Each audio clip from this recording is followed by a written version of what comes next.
Good morning. I call to order the Design Review Board for Tuesday, May 17th, 2022. The first item on our agenda are the minutes of May 3rd, 2022. Do I have any questions or any corrections? If not, I would entertain a motion to approve. Do I have that motion? I'll make the motion. Thank you, Cheryl. Do I have a second? I'll second. All in favor? Aye. Aye. Thank you. The next item on our agenda are the Tutto Cafe at 55 Main Street, LLC. Is the applicant present? Yes. Good morning. Can you guys hear me okay? I can. I had a Yep. little trouble with my speaker. Oh, sorry about that. Okay. There we go. I'm back. Okay. But Robert, can you explain the application? I'm going to leave that to Dominic, who's my architect or the architect for the project. He is on the meeting with us also. Okay. If that's okay with you, Robert? Yes, please.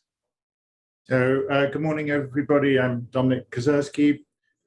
So today we're going to be looking at the project again. Last time we were at this meeting together, we reviewed outdoor planters and exterior signage and awnings, and we took on board comments and issued a revised package dated May the 3rd, which you should all have in front of you. And one item that we wanted to point out as well is that we did deliver, I think, about 10 or 12 examples of the pots that we're going to be using on the patio in front of the space, and we have a slightly revised exterior plan also in this package that we want to review with everybody. But the pots and planters are available to be reviewed at any time. They're on site.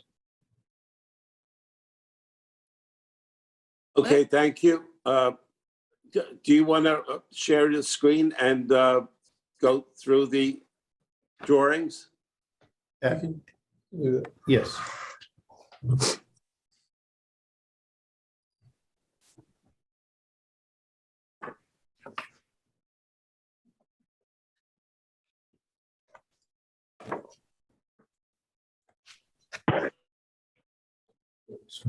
Yeah, sorry, trying to get the share going.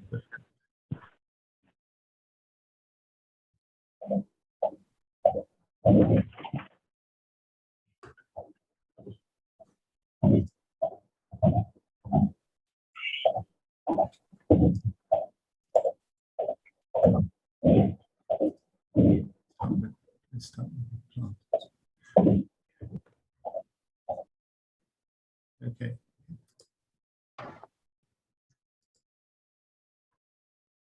Almost there, sorry. Okay.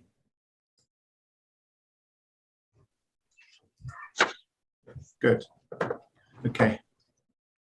So there's an update on the exterior planters. So we working with the tenant's landscape designer, we have a slightly different layout, not in terms of plan, but in terms of some wood box planters, which will be the same height as the pots, about 18 inches high, where you can see these white rectangles and squares. So on this side of the space is the parking lot, and then this is the walkway connecting to Main Street, and this little triangle here is that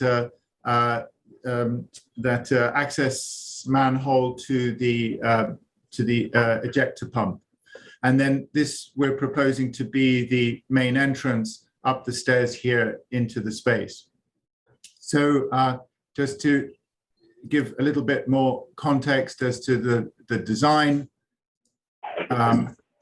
So we're proposing that these wood planters be painted white to match the building.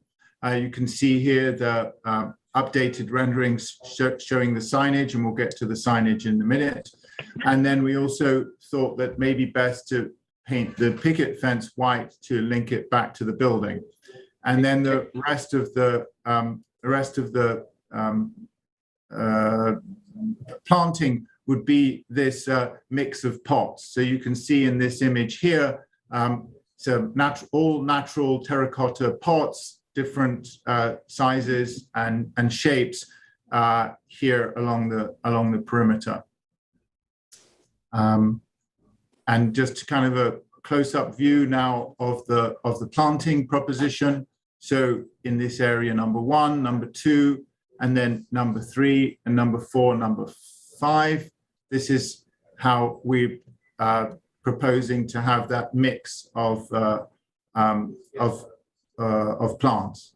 So we have most of it is just low shrubbery.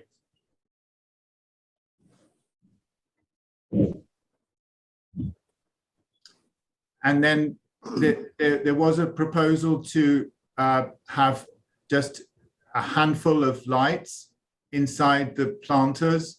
I know it was spoken about last time that it's not generally allowed, but we just wanted to show that if we were going to do them, they would be right up close to the building and just in these single locations here, just to give a little bit of light at nighttime. Do you have lighting on the building currently? There is currently lighting on the building. There's these gooseneck lights here. But not on the side where you have seating? No, there is also existing. See this here? There's lights under each of the entranceways, I'll call them, where the steps are. Yes, yeah, in each of these, yes, in each of these recesses in the building, this one being the main entrance, there are lights in the ceilings there. But in the recess, not on the building by the windows, not on the outside. No. It's That's just correct. Okay. The ones in the recesses are very minimal, strictly to illuminate the steps for safety purposes, and again to provide some light at night so that it doesn't look, like a dark alley. And these lights are the existing ones, which were kind of ceiling mounted lights. We've made them into recessed lights, so there's going to be no glare. So there's just going to be light pointing down on the stairs, because there's 3 steps up here to get into the space. So we thought at night it would be not safe to not have light, but by making these into recessed lights instead of ceiling mounted fixtures, you will no longer see the light source. And did you provide an actual sample or drawing of the lighting that you're proposing for the out in the pots? Yes, so on the last page, there's this little Iguzzini mini light. So I think it's 5 inches long and about 2 inches in diameter, and it's hidden in the planter. Oh, what is the rating of the light bulb there? What type of light is that? It's a very warm 2,700 Kelvin source. Okay, is that like an LED? Yes, it's an LED, but it's a very warm yellow LED. Okay. And is the light source projecting up, or is there a cover on it and it's projecting down?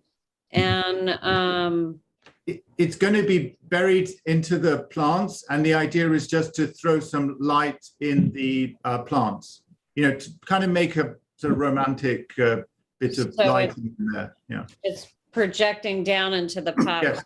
Not up. Yeah, probably set like this image, sort of pointing across and just putting light into the plants.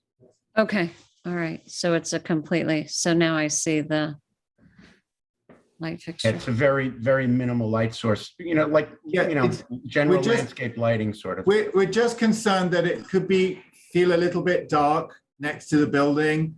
And we're not putting it on the perimeter here on the walkway, but it just feels as though it might look a little bit dim and dark in those areas close to the building. And you'll notice that there's a banquette in front of them in all these locations. So you actually won't even see the source, but there'll be a little bit of light in the planting.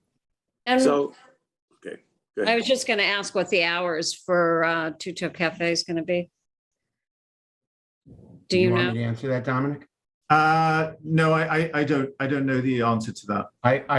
Well, I can answer that. I believe the working plan currently is approximately 8 to 8. 8 to 8. I think that will probably be adjusted downward seasonally. I would imagine in the winter months, it probably will not be as late. Their primary focus is coffee, pastries, breakfast. I'm not a full breakfast, but breakfast type items, and more breakfast lunch as things. But that's sort of the working plan, and I believe that's a bit of a work in progress to see how it's received and what the community is looking for, and so on and so forth. So essentially, the lighting is basically to illuminate the foliage. Yes, And it's going horizontally as opposed to going straight up. correct. Okay. I Is there a wait service at these exterior tables? Yeah, yes. So there's a little service station so there used to be entrances into these 4 separate units, and there still is an entrance here which will be serving the kitchen space. So there's a service pantry here where where there would be cutlery and menus and things like that, and that's up a few steps. So this is the existing steps up. This space here is not going to be used. We just have some pots and planting here, but yes, there would be a wait service running from here. And both these 3 areas in gray, there's a gray bluestone on the landing there. Each of those we've changed the lights to recessed down lights, again in a 2700K very warm light, nicer than there is right now. And what will be the total seating for people here? How many people 16 are seats, out? Robert. It's 16 seats, Robert. So either inside 16 or outside 16. Yeah, that's per the health department requirement or regulations, better word. So basically 32 people overall, 16 in and 16 out? No, it can only be, it can be 16 total.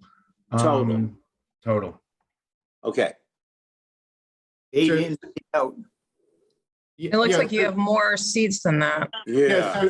So chairs will be, so if we're seating mostly outside, we're going to take chairs away, or the tenant will take chairs away and put them into the basement. We have a lot of storage in the basement. There's a staircase down here into the basement. So chairs will be taken away. Yeah.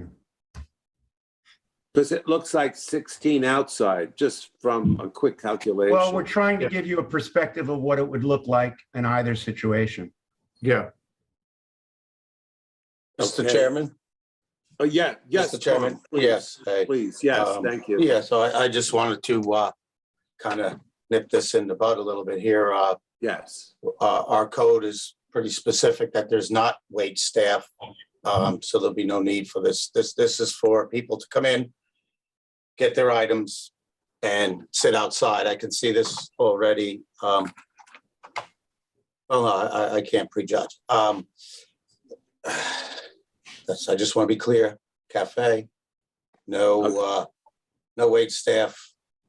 People go in, get their stuff, come out, sit down. We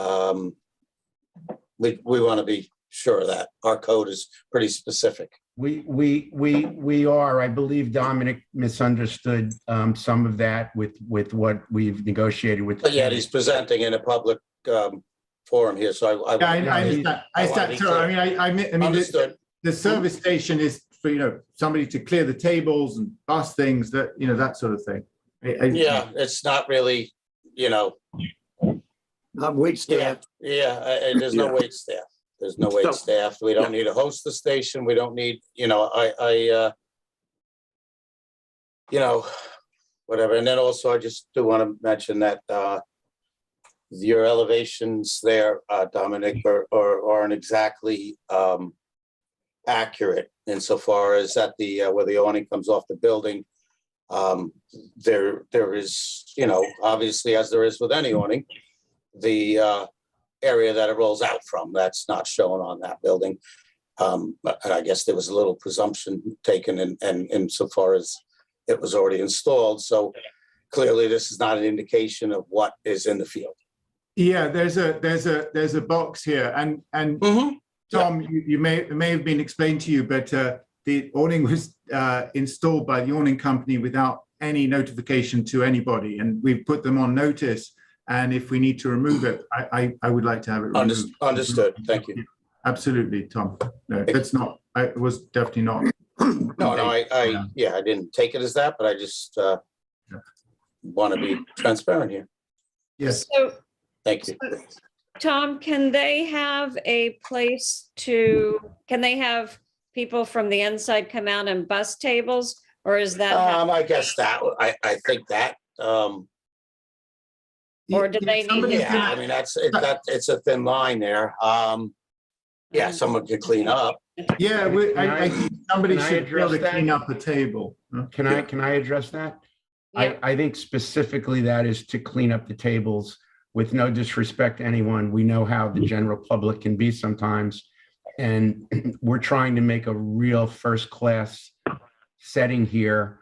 And, I also happen to live in that building. I'm right there in the apartment, and I want it as clean as possible. I think the way I try to take care of my properties. So this is primarily from a cleanliness point of view, so that there is no issue and there's no anything flying around or. No, so on and so forth. I understand. I mean, Yeah. and then it would, otherwise you'd have to have receptacles, et cetera. But yeah, Right, right. No, we're aware of all the regulations and we're strictly adhering to them. And we want a very pleasant and comfortable place. I envision this as sort of a gathering place in the village to again bring some vitality and some energy to the community. And it's been incredibly well received to this point. So I'm very optimistic. I also want one last thing while we're looking at this picture.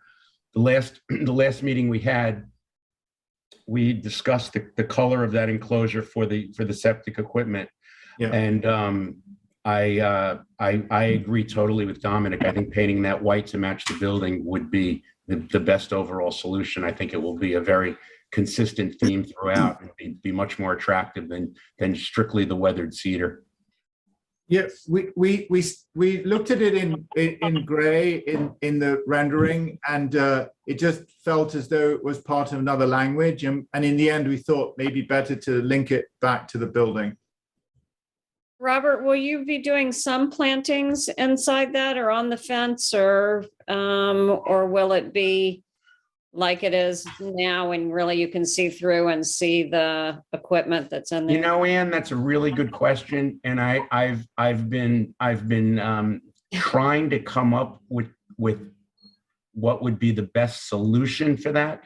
It's somewhat difficult inside to plant. I mean, we can, but root, I mean, we need to put a certain type of thing without a heavy root structure because there is some equipment in there. How do you feel? What do you? You what are could your do like thoughts? a climbing hydrangea or something, just along the edges.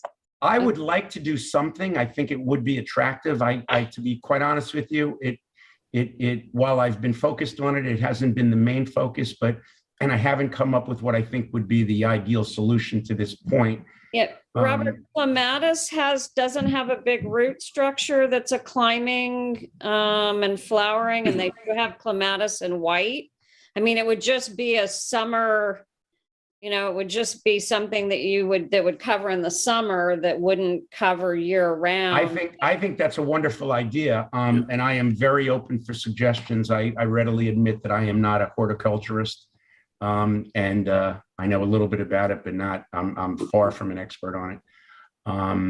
I've made some notes already to that, and I'm gonna look into that today.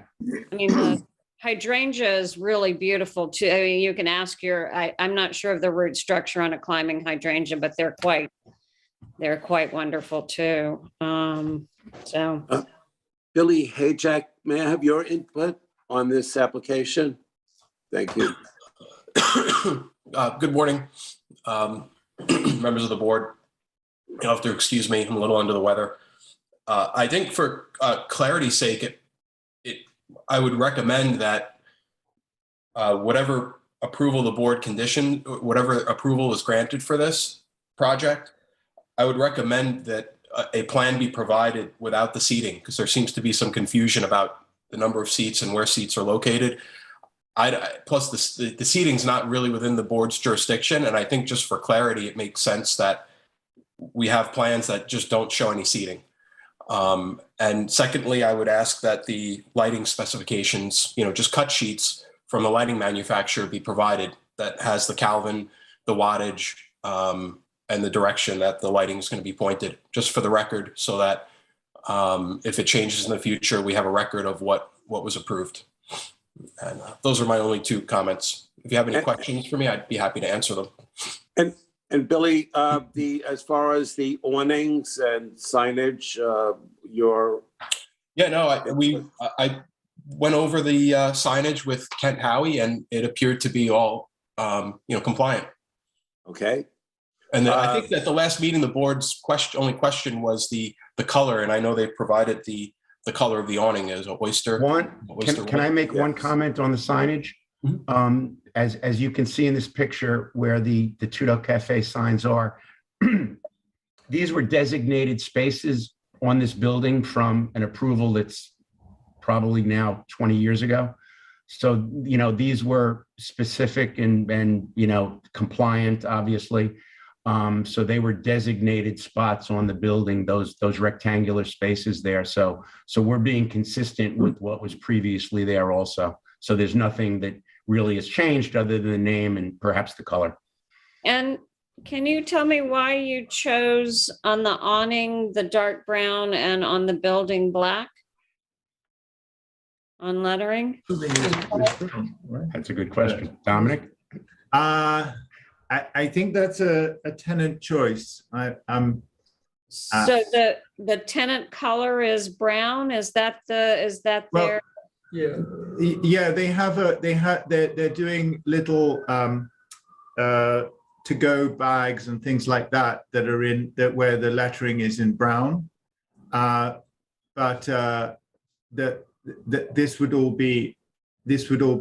These letters would be in black. I mean, it just seems to me that it should be consistent. Yes, these are brown. I know. I'm just saying, it just seems like the signage should be consistent in color. So let me get back to the tenant with that comment, because I actually don't disagree. It seems I'm not a signage person, so it's not. I don't know if anybody else on the board has a comment on that. Yeah, I had taken note of that too. I had noticed the two different colors, and I was a little confused as well as why it would be a different color on the awning. I think the consistency could be a little bit, something to consider.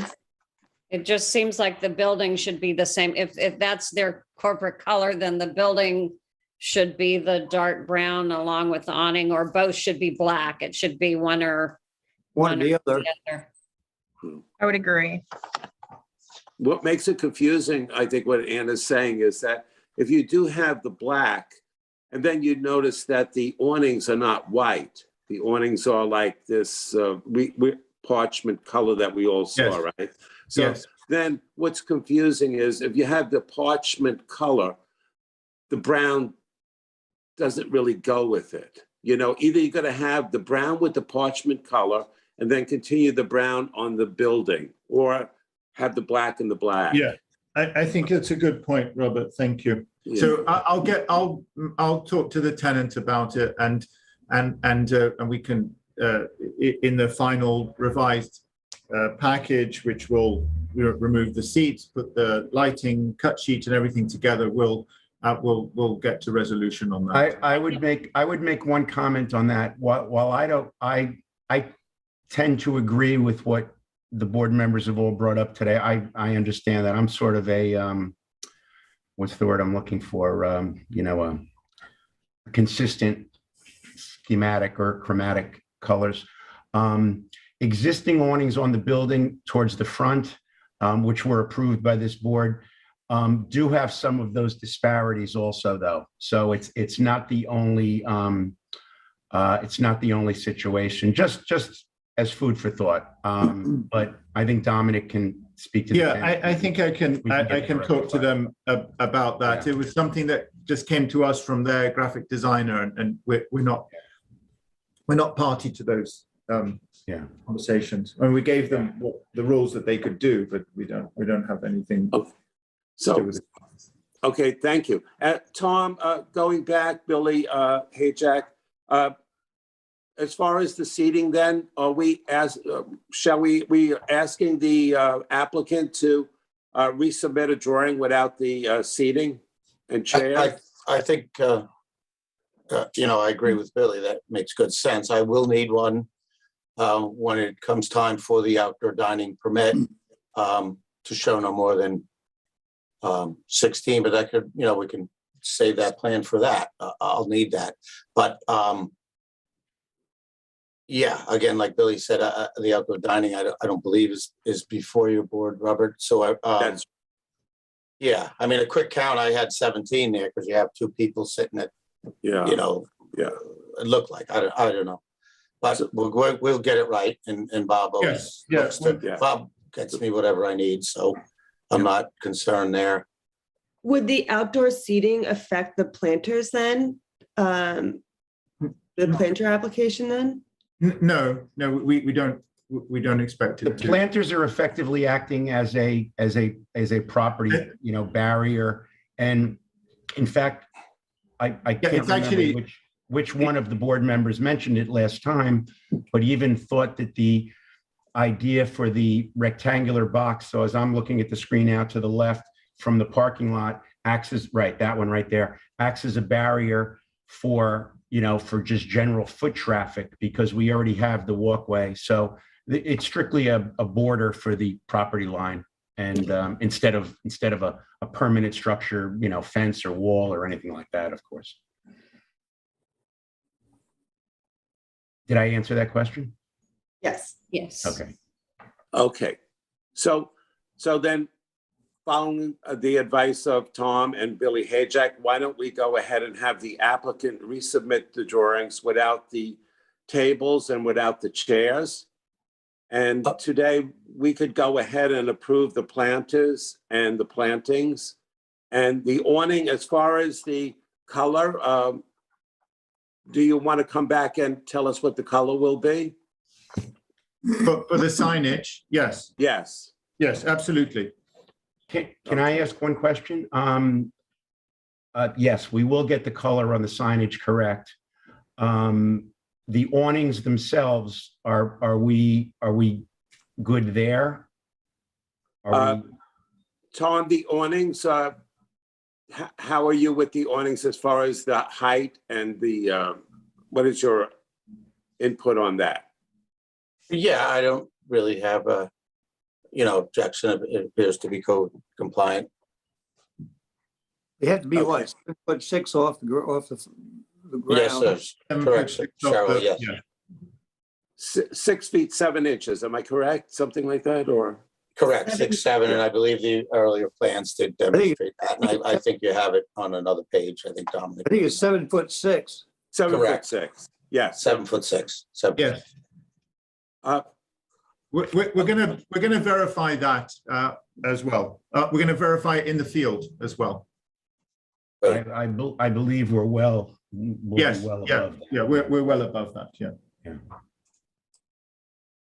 Okay, so you'll go ahead, you'll resubmit the drawings without the tables and the chairs. You'll get back to us regarding just simply the lettering color. But Correct. we could, if And lighting everything's okay, specifications. and the Yes. light, obviously, yes, the lighting. So we could go ahead and approve, if that's okay with everyone, the awnings that they are the 7-6, the planters and the plantings. Is, And the awning color too, the oyster, right? We can approve. yes, we can.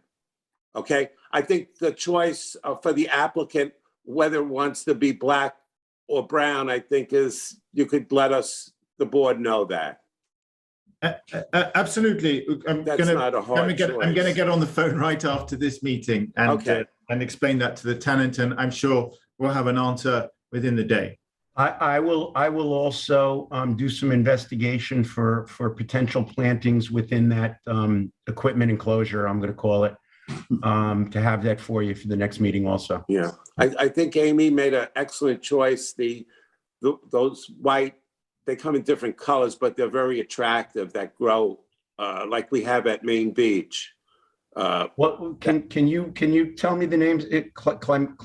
Clematis. Clematis, right? And the Oh. white, looking at what your other flowers are, probably to be consistent, the white, it comes in white and pink. Pink, yes. I think the white would look great, probably. Yeah.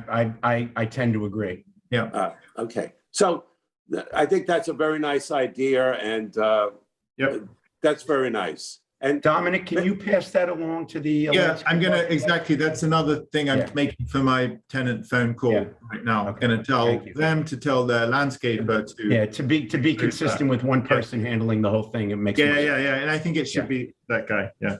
And Do we you have guys- we have irrigation in there. I planned for this when we put the equipment in last year, so there is some irrigation in there also.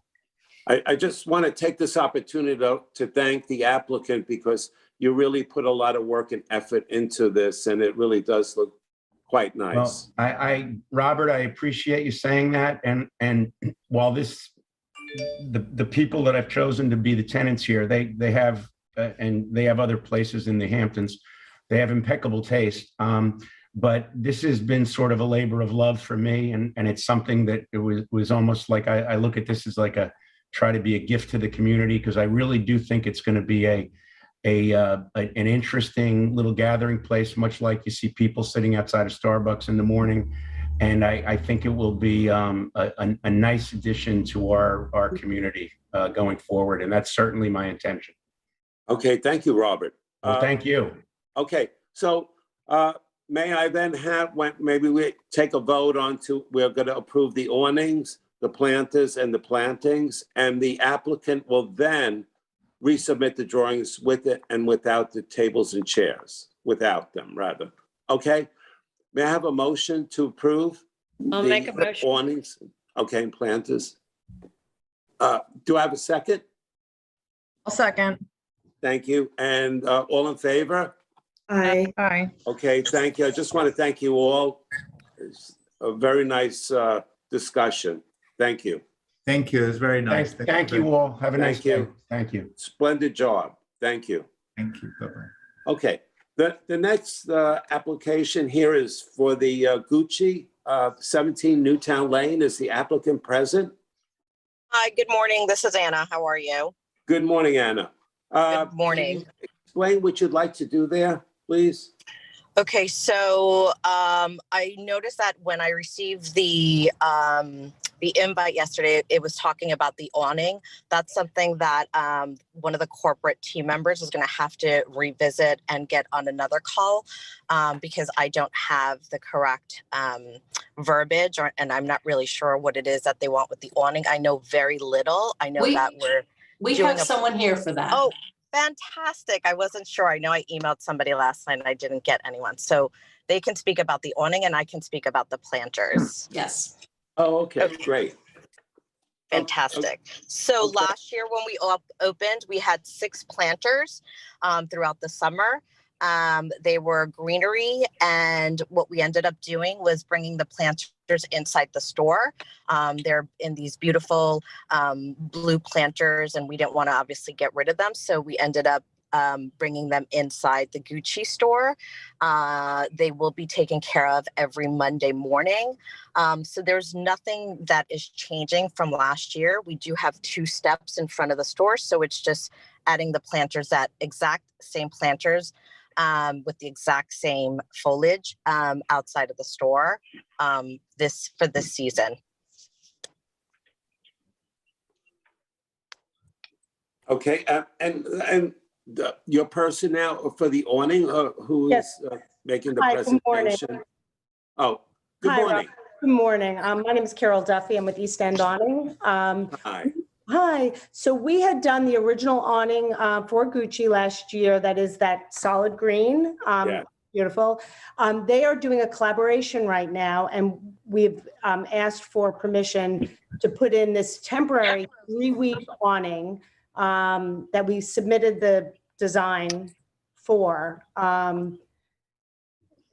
again, starting June 8th for 3 weeks, commencing from. Okay, Billy Hajak, your input on this application? Good morning. Good morning. I have no comments regarding the planters. Excuse me. In terms of the awning, I'm not aware of a temporary awning that's been approved in the past. Not to say you can't do that, but in general, the village guidelines for awnings call for solid material, solid color, solid material. So this is obviously not solid, it's a pattern. I don't know if it's an emblem that is representative of signage. If once you start displaying patterns and monograms that, it starts to categorize itself as signage based on the definition of the code. So I would just be cautious of that.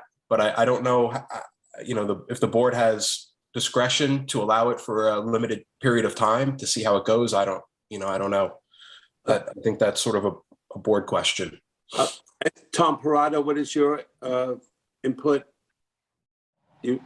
Thanks, Robert. I would agree with Billy. We don't have any others like that. And then, it could turn into, I'm not sure if that design, it's obviously a brand, I'm thinking. So, it may very well, the square footage of it may equate as equal to what you're allowed as a sign. I'm not saying I'm for or against it. It is a temporary, it's there for a temporary time. What is it actually? Is it just the design? Is it? I guess we kind of need to know that. I think Looks like Adidas. It's Adidas logo on it. Yeah, it is their logo. This is Gucci's new logo, which they use.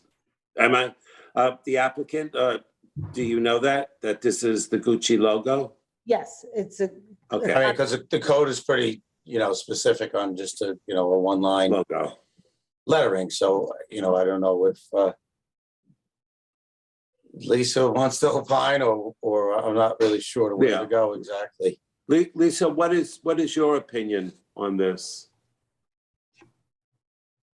Good morning. Good morning. It does skirt a little bit with the signage. There's a little bit of an overlap.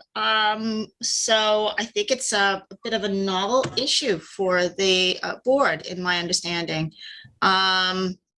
The temporary nature of it may impact your decision here. I don't know that it may set a precedent in the future for other buildings and occupants requesting temporary, let's call it signage, although it is in a bit of an abstract form and not so overt.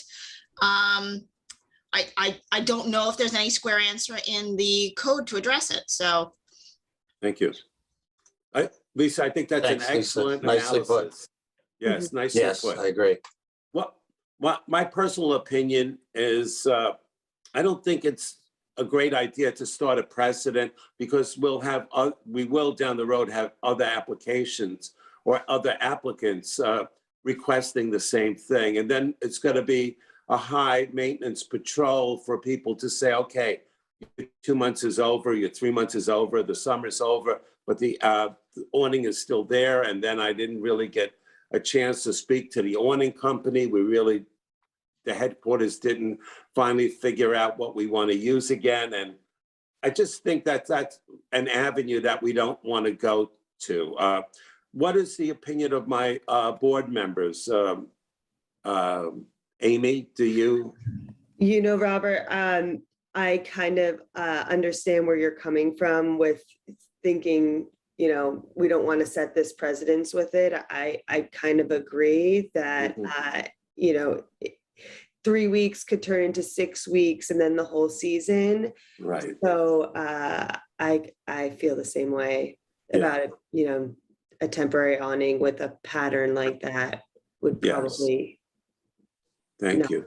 be easy. Cheryl Dayton, what is your opinion? Oh, I do think it sets a precedent that you got to look at the next case scenario. Thank you. I like the solid color on the awnings, and I think that goes even if it's temporary. Is an awning really necessary on that building? But we approved an awning before. Yes. It currently has an awning, so. Yes. And we would be going in 3 weeks, directly back to the original. We have it, it wouldn't be discarded. It will be reinstalled immediately once the other one is taken down. Yeah. I personally think that it's for the design review board and for the people who enforce code enforcement to do this and start doing this. It may seem simple to you, but for the people involved in this, it's not simple. It gets involved, and I don't think it's a good avenue to go down. I think as far as the pots that you have there and the plantings that you install there are really quite nice and beautiful. And your awning there is quite nice, the existing one. So my recommendation is that we stay with that. And other than that, we've been down roads like this before in the past. I'm on the board for over 25 years, so I don't think it's a good idea for us to do that. Anybody else on the board? No, I agree. Yeah. With you on that. I Okay. agree. I think to have a logo across the awning, you know, is also considered signage, and it's a large, you know, span of. I prefer the solid color as well. Yes. Okay. Goes well with the building. Yes. So as it stands now, we're going to approve the pottery that you're going to have, the planters, and the other item is the awning will remain. So if there are no other objections, then I would go ahead and ask the board, may I have a motion to approve this application without the logo of the Gucci? So we're only approving the pots and planters. I'm making a motion. Do I have a second? I'll second. All in favor? Aye. Okay, thank you. The next application is Chanel, 28 Newtown Lane. Is the applicant present? Good morning. This is Tara Burke from Lighthouse Land Planning, and I'm here with Rebecca Brown from Osprey Landscape Design. Okay. Morning. Good morning. Can you tell us what you'd like to do there? Sure. There's actually two separate applications for this property at the moment. I'm going to be handling the portion for repainting the existing white railings and resecuring them, and then changing out the door handles on the 2 front doors. And Rebecca is here to discuss, probably in more detail, the landscaping changes and some of the other exterior changes. Okay. Okay. Can you just share your screen and show us what you want to do with all the landscaping?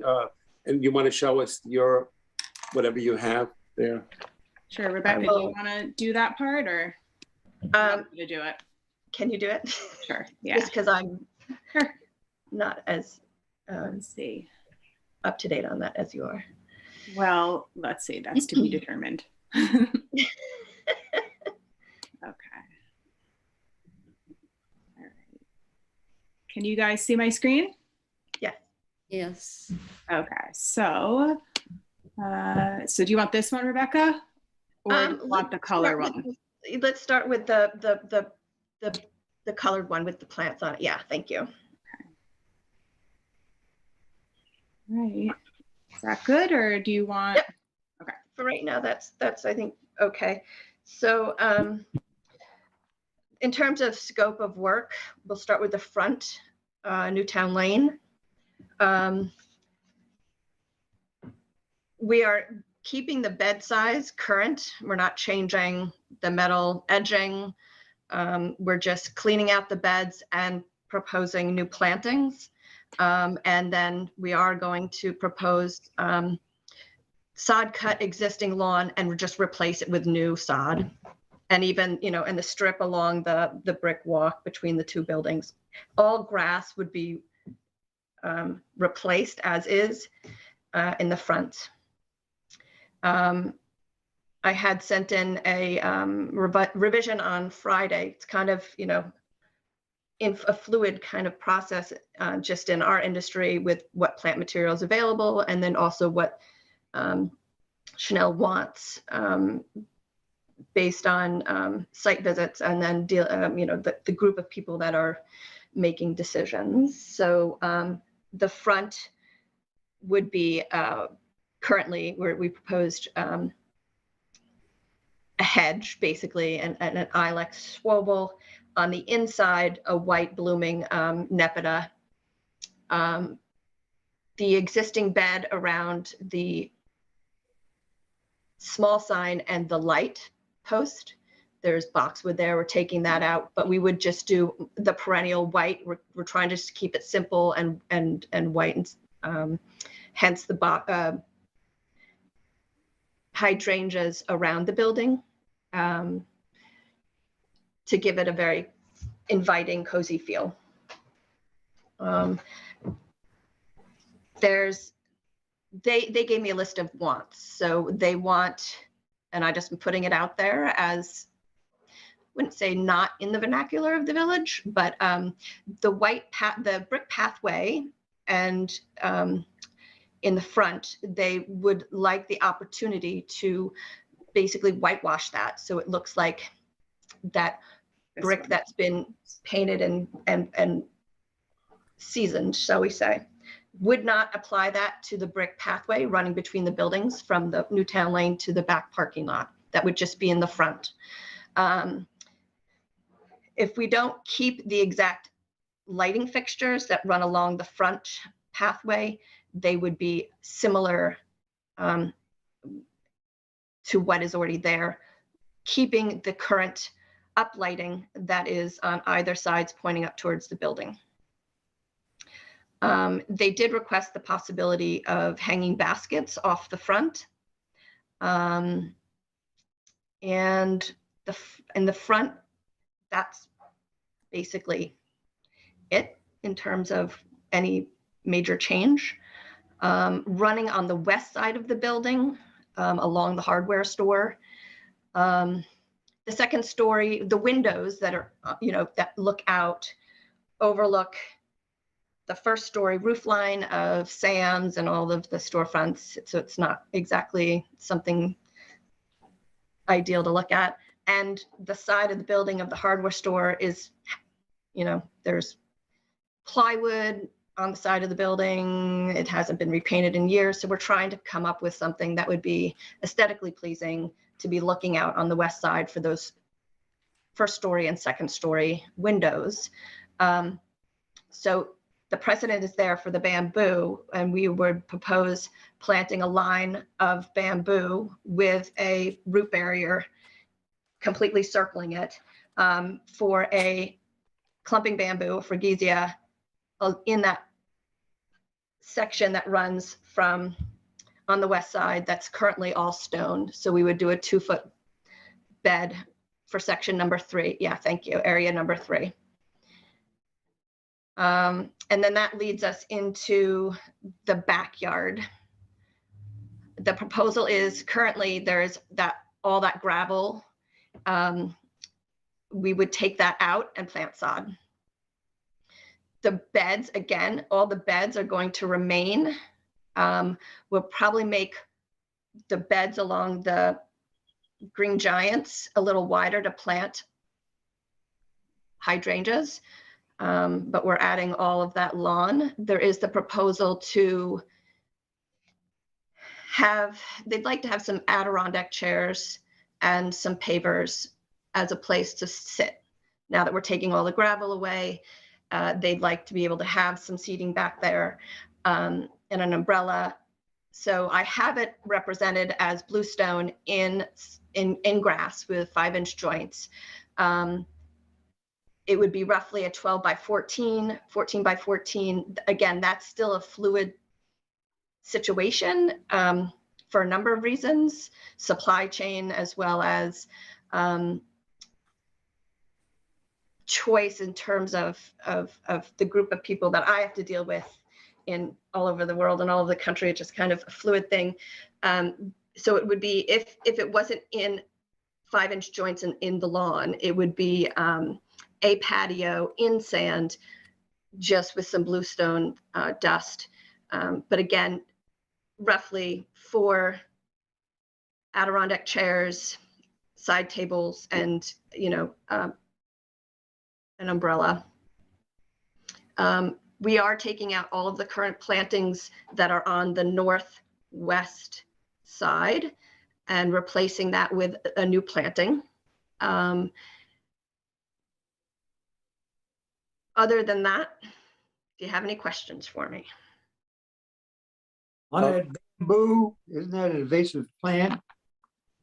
So there are 2 types of bamboo. There's spreading bamboo and clumping bamboo. Fregesia, there's clumping bamboo, and that's what we would put in there, as well as with a root barrier for the protection. That's what's there now. And it would be, the property is being maintained. There's a maintenance contract for weekly maintenance for all of the plantings, the lawn, etc. That would be year round. So it's not like it's going to be neglected and not taken care of. Yeah. All right. Billy Hajek, have you had a chance to look at this application, and what is your opinion? Good morning, Chairman and members of the board. I haven't had a chance to look at this revised plan that was resubmitted, but hearing the presentation here, and I just offer a few comments for the board, and I have a couple of questions. My first question is the fence remaining along the? Absolutely. There's nothing structural to what is existing, at least from my standpoint and what I proposed, that is changing. Okay, so the fence, especially in the front yard, all of the current metal edging for the beds, all of that is staying. Okay. Okay, thank you. The whitewash brick pattern, I mean, that is going to be something that's new for the village. I'm not aware of an area where there's been the sort of the whitewash brick. I think that's a decision for the board to make. I'd be cautious of the hanging baskets on the building. I mean, this is an iconic building, historic structure. I would recommend that the board ask for some more detail as to the size and what they're going to look like. I didn't see that detail in the plans. So I would suggest that you see what they look like, maybe even with rendering of what they'd look like on the building. Okay, And also we have to have the board has to approve a plan. So I understand while you're dealing with supply issues and, a client's changing desire, we do have to have a plan that is going to be executed here. So whatever your final decision is on moving things around, we do need a plan that reflects that.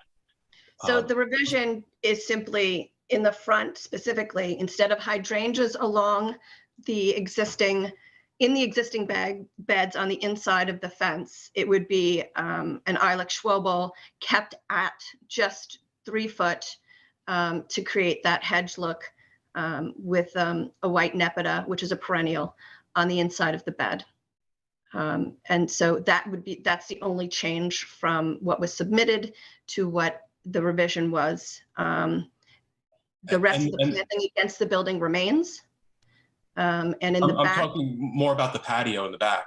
Oh yeah, the patio in the back. So I guess my question to you is, if it's, is it significant whether it's in lawn or if it's in sand, butt up, against each other, as long as it's like a 12 by 14 size? I guess that's my question. I think the size and the location and the material, those are all the details that the village would require.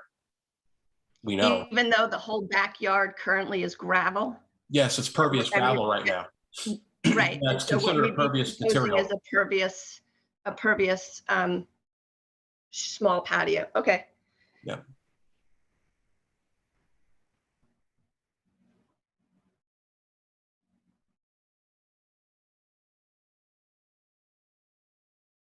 So make choices and location and get that back to you.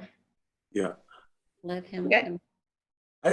I almost think it's right now is the applicant explaining it to the board. I feel like it's very confusing with all the different materials you're just simply mentioning, okay?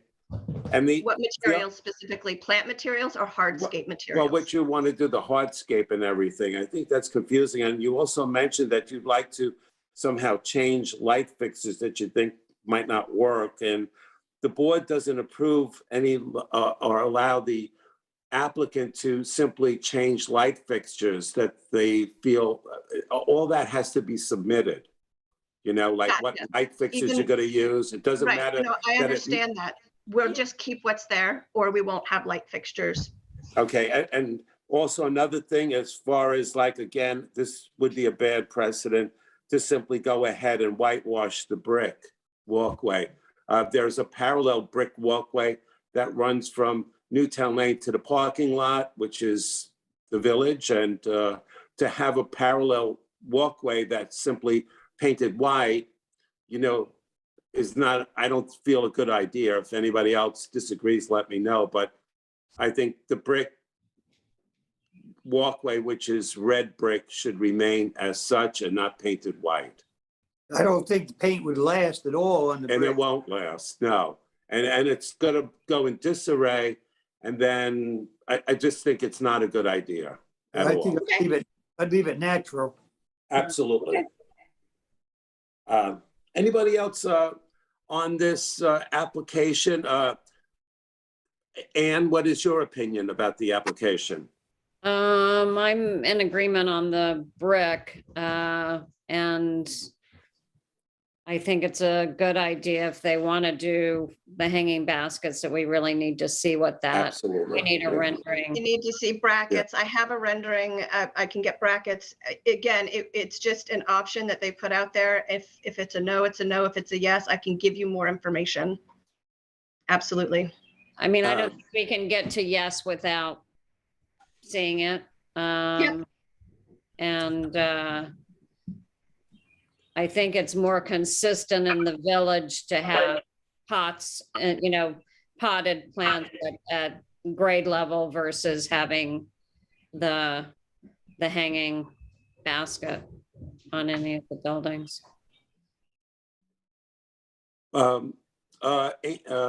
Amy Deline, your opinion on the application?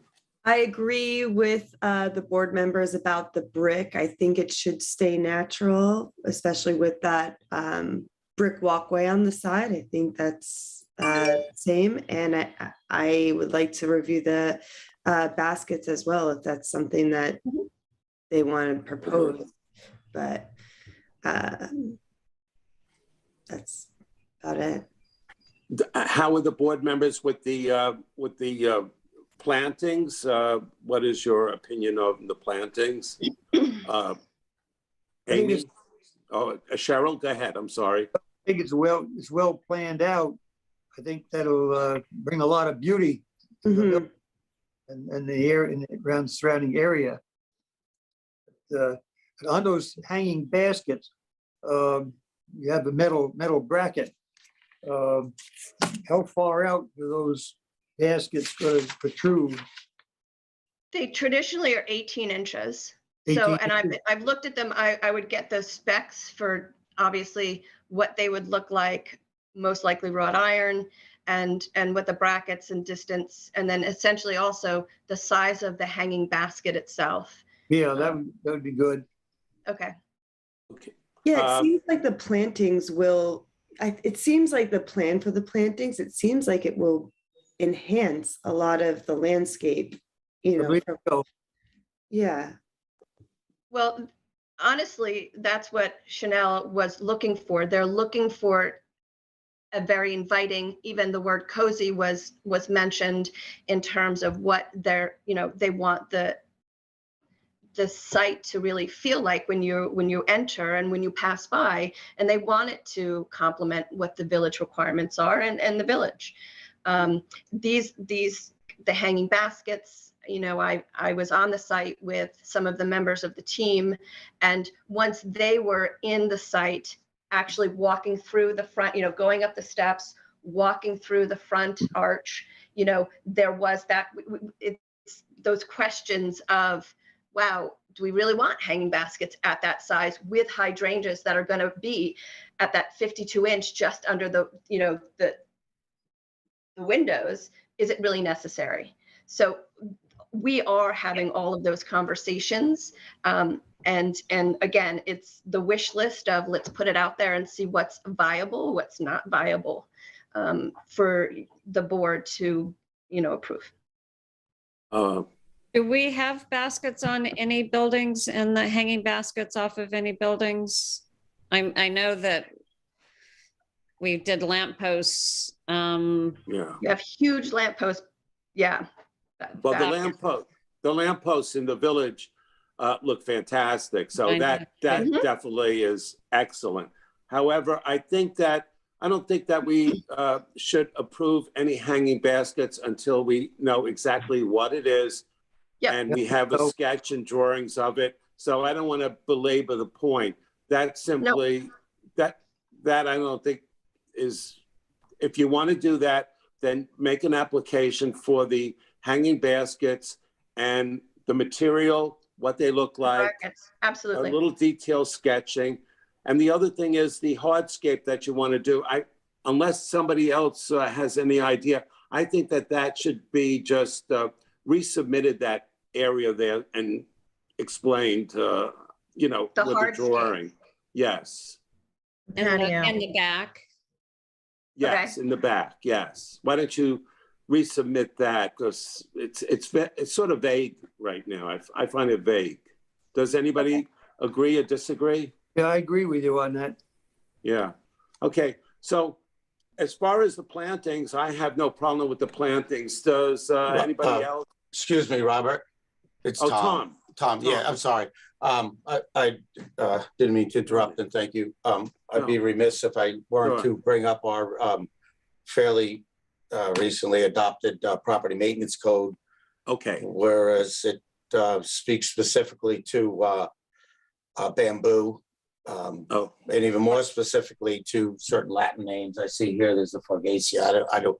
I have to actually look at the code and digest a little more, but I just wanted to mention that our code is specific as to not that applicants do not introduce bamboo to a property. In fact, it goes as far as saying that the existing is to be removed. Now, obviously, we can't go out throughout the whole village and have everything removed, but I just want to bring that to your attention. Yes. You know, that was within a year, I guess. Yeah, I read the code and I'm very aware. Unfortunately, I look at it, you know, from the standpoint that this site has had bamboo on it and sets the precedent, and the Freguesia is a clumping bamboo. And we would take the precautions necessary to do the root barrier. Understood, however, yeah, you don't. I'm just putting it out there that it meets certain requirements in terms of how we're planting. There's year-round maintenance on the property. Listen. Understood, but that's full not something shade. that you would get to decide. Right, it's almost full shade along that 4'6", like kind of walkway through there. It isn't the best conditions for anything surviving along there. We're just looking. Understood. I just was making a point. Yep, very aware. I want to thank you, applicant. Tom, thank you for bringing that topic up. On my own property, I have bamboo that somebody put years ago, and it is a nightmare. So, and as far as the village of East Hampton, I really don't think that we should introduce bamboo if we don't have to. So let's not include any bamboo, please, and any other species or whatever that would be a maintenance nightmare for anybody in the future, and least of all for the village. So as far as the bamboo, I don't think we should include, you should include the bamboo and install it. So let's not have bamboo, okay? Robert, is there, am I understanding there currently is bamboo there? Yes, there is. Yeah. And so you were wanting to remove that bamboo and put new bamboo? Is that I'm just trying to understand what, or leaving what's there. The current bamboo, it sits along the hardware store. They have a window at the corner of the building about 6 foot. So 6 foot in, the bamboo begins. It is enclosed with a root barrier, and it runs to almost where that inset is, where that 4'6" on the west side of the building begins, where the lawn ends and where the gravel begins there. And I'm simply proposing to extend that up along the side of the building, because the side of the building is not a very, it's neither kept nor, it's unsightly. So we're trying to create something, when you're looking out of the first and second story, that's pleasurable to look at. So the bamboo is not on your property, it's on the other property? It's the hardware store and the property line. It runs 2 to 2.5 foot into, it's on the Oddfellows property, on the front. So you're wanting to extend what's already there and versus remove. And so I want to be clear, are we asking them to remove the existing bamboo as the code is saying? What are we doing here? Well, I guess, no, if that's where you want to go with it, then that's a whole nother conversation that you'd have to have, not with Chanel, but with the property owner. I don't believe that we should introduce more bamboo on the property. No, I don't think That's so. fine, Robert. Unless somebody on the board or Tom, anybody else feels that more bamboo should be put there. I personally, I don't think that should happen. No, I don't. I agree with you on that. Okay. Okay. So, okay. As it stands right now, is everybody in favor of the landscape plan minus the seating area? That will all be, you'll submit plans for that? Yes. Okay. And as far as no electrical fixtures or anything like that without board approval? Correct. And no hanging plants without application and board approval? Correct. Do I have a motion then to approve the landscape plan submitted? I would make the motion, but without the additional bamboo. Yes, of course. Correct. Yes, no additional bamboo. Thank you, Kristen. Do I have a second? Yeah, I'll give that a second. Cheryl, thank you. And do I have everyone in favor of this? Aye. Aye. Okay, thank you, Amy, and everyone. Okay, thank you, applicant. Thank you very much. Okay, Thank you, Rebecca. thank you. Back to the other portion of the request for Oh, yes. Tara. Yep. So this one hopefully is a little bit more minor. This is the existing front of the building. We already got the signage approval, and now we are proposing to switch out the existing door handles. The existing door handles are these. They're a glass sort of rounded handle, and we would like to switch them. Let's see if I can get back to where I was. Here we go. To a square handle, and these will be matte black. And they are, the front of the building, I think you're all very familiar with it, but it's set back from that archway. So it's those glass doors. We'd like to switch the door handles. And then in addition to that, we just want to repaint the railings the same white color, just for general maintenance, and the fencing along the sides here. Just touch it. Okay, thank you. Ann Duffy, your opinion? I think that's fine. I think the maintenance and the repainting of the white is good, and I don't have as long as the handles are the black, I think that's fine. Okay, thank you. Ann, anybody else? Are the handles the same size as the existing ones that are on the door? I don't actually know the size of the existing ones. So I mean, they're roughly the same size. They're going to be 16 inches from, so those, I mean, they're not, if they are larger, they're not significantly larger, but they're going to be 16 inches from the opening, from the top to bottom. Here, let me see if I can get back this one. Here we go. So this is 16, and then this distance from the attachment point to attachment point is 10. Well, I would assume you have to Not go significantly larger No. or anything. Thank you. I have no problem with repainting the handrails white. The knobs to the door, the handles look perfectly fine. And also the maintenance to the side fencing, you're gonna repaint that white also, am I correct? That's correct. Okay, so if anybody has an objection, do I have a motion to approve this? I'll make a motion. Thank you, Ann. Do I have a second? Cheryl? Thank you. All in favor? Aye. Yeah, and on this application, I'd just like to stipulate one other thing. Let's, just to reiterate, the sidewalk is to remain brick, no painting of any bricks anywhere Yeah, I on would the property. I'm sorry? Agree. Yeah, so reiterate, no painting of any bricks on either on the stairs going up to the building or any of the bricks on any of the property here. Okay. And are the benches staying there? I haven't heard otherwise. Rebecca, have Yeah, you? so the benches may stay.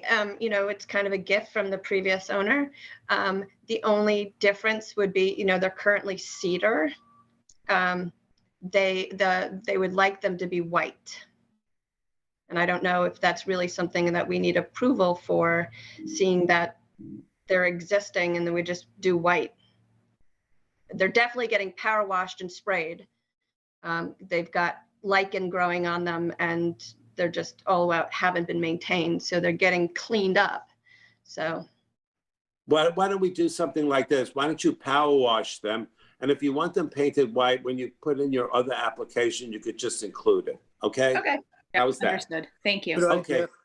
Thank you, applicant. That was a nice presentation. If there are no other questions, then we'll move to the next item. And The next item is Guild Hall, 158 Main Street. Okay, as you know, that Guild Hall applied to the ZBA for a special permit and variance, which was granted. Okay, is the applicant for Guild Hall present? Yes, Andrew Goldstein. Andy? Yeah.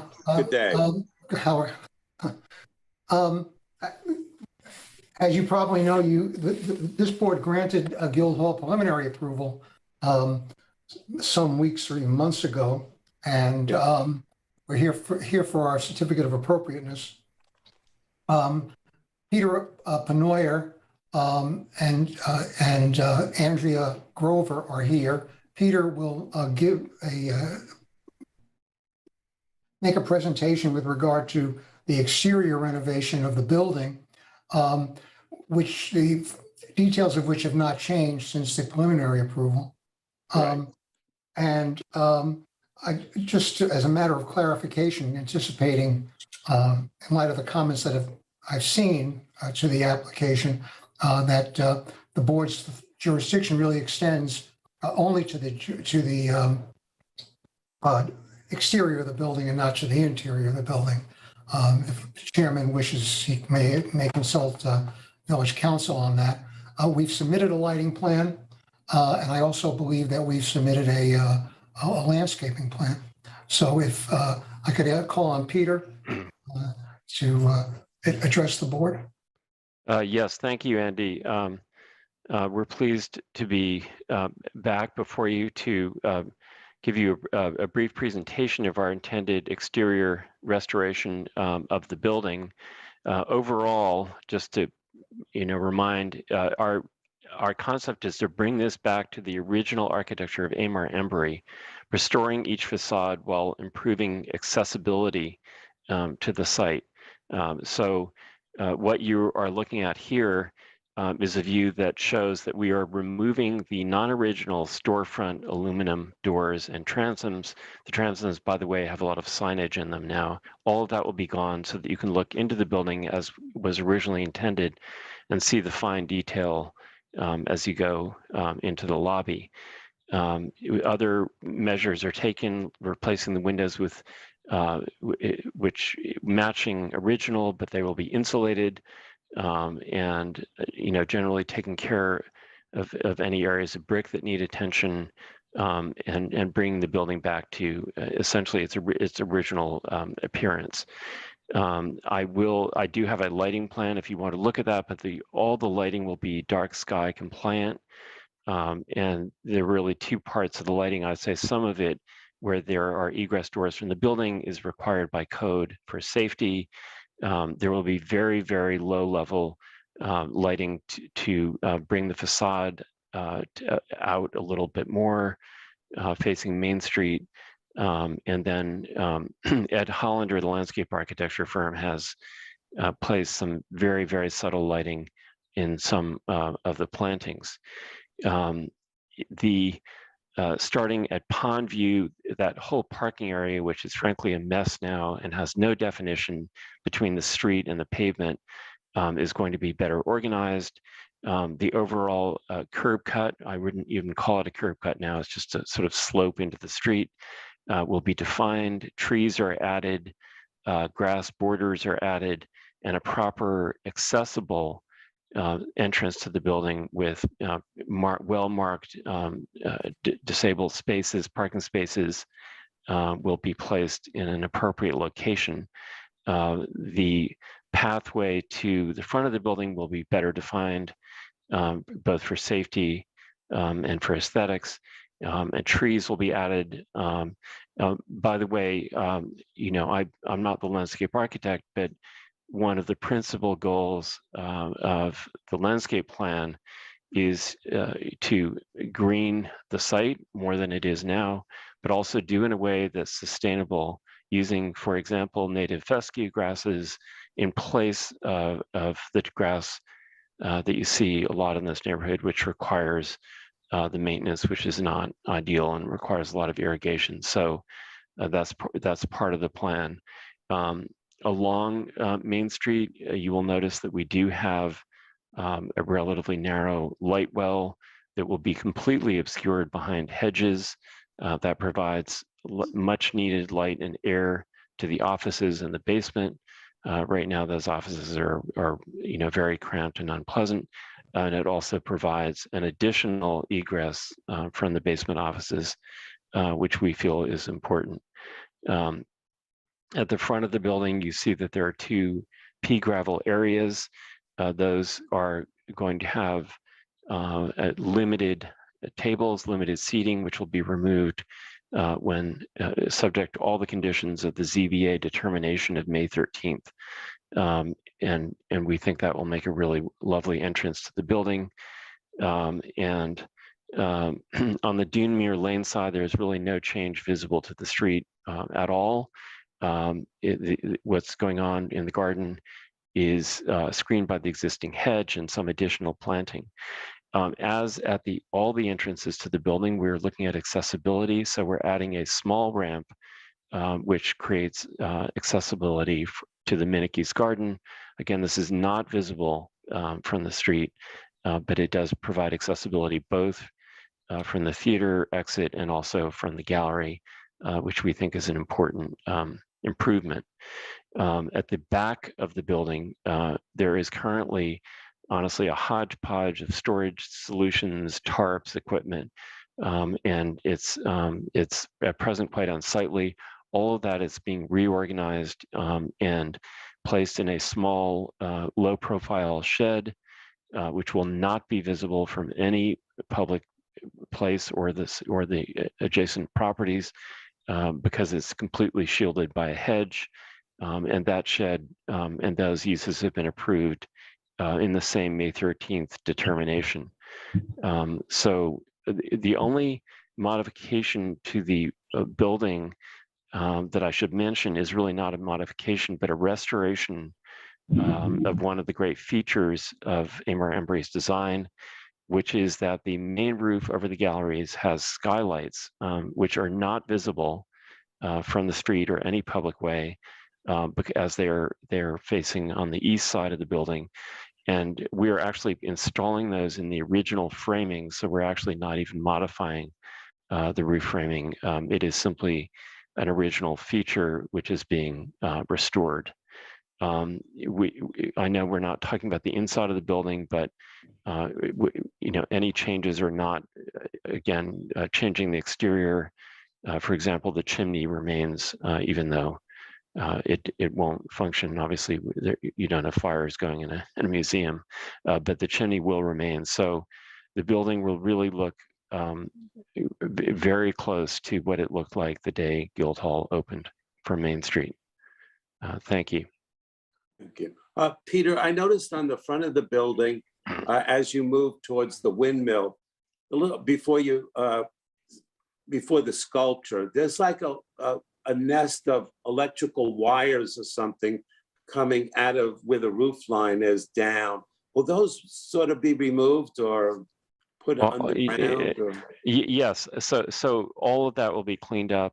There's a whole housekeeping list, honestly, of things that have been screwed onto the walls here and there. Yes. It's not anyone's fault, but over the years, this and that gets added, and all of that's getting cleaned up, and that's certainly something that will be addressed. And then also, I noticed that there's a copper pipes left and right of the openings, and you have them as white. Or is that like a new kind of? I'm not sure which. Can we go back to the? We'll pull up the rendering again. Yes, that white. Yes. Yes. So we're. Is that reconfigured, Peter? Yes. So those are. Although we could pull up the existing image of the front of the building, I think that would be helpful. Thank you. If you're able to do that, Graham. Let's see if we can. Oh, yeah. Okay, so indeed, we have painted those white, thinking that was more in tune with what was there originally. They're kind of jarring.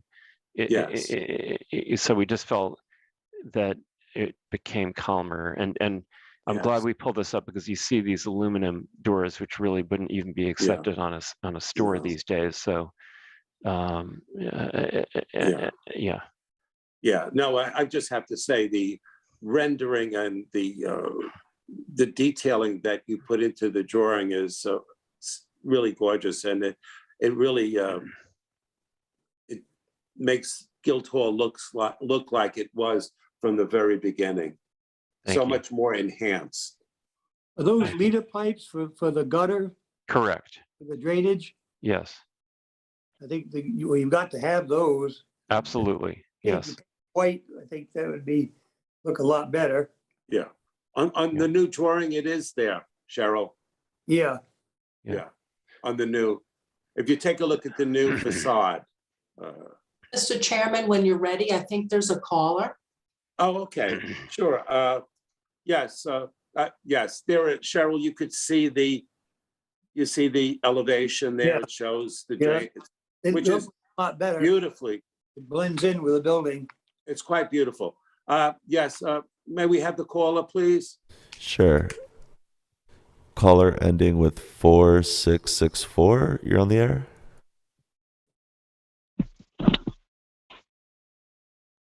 Caller, you're on the line. Hello. Hi there. Yes.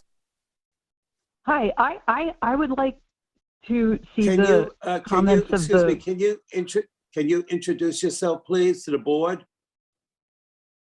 Hi, this is Sarah Couts. I'm the preservation director at Preservation Long Island. I'm okay to listen to the board's comments and questions and make my comments later. Okay.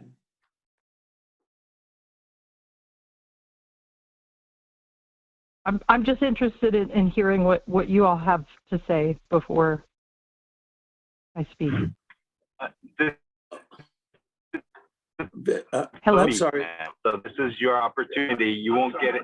You're not going to get the opportunity later. This is your opportunity now. Okay. So I will make, so I submitted Preservation Long Island submitted a letter of comment on May 5th. Okay. And I just wanted to ask if the board had a chance to read that and digest. What is your comment? The board did I was receive. asking Yes. if you received Preservation Long Island's. Okay, so tell us what your concern is. So in the letter, we addressed a couple of things. One important question was whether or not the proposal as a whole meets the Secretary of the Interior standards for the treatment of historic properties. So I was wondering if the board and the applicants would say that it does or does not. And as a CLG, a certified local government, that should be one of, something of a concern, although it is not, I understand, part of the formal code of the village. The village is a certified local government. And so the Secretary of the Interior standards do hold at least a prevailing sort of interest that most CLGs in other communities would encourage an applicant to try to stay as close to them as possible. So I was wondering if the board thought that this application did meet the Secretary of the Interior standards and if the applicant thought that it met the Secretary of the Interior standards. That will be part of the board's determination at the conclusion of the meeting. We're going to listen to all the evidence and to everything the public has to say, and then the board will make its determination. So thank you. Thank you.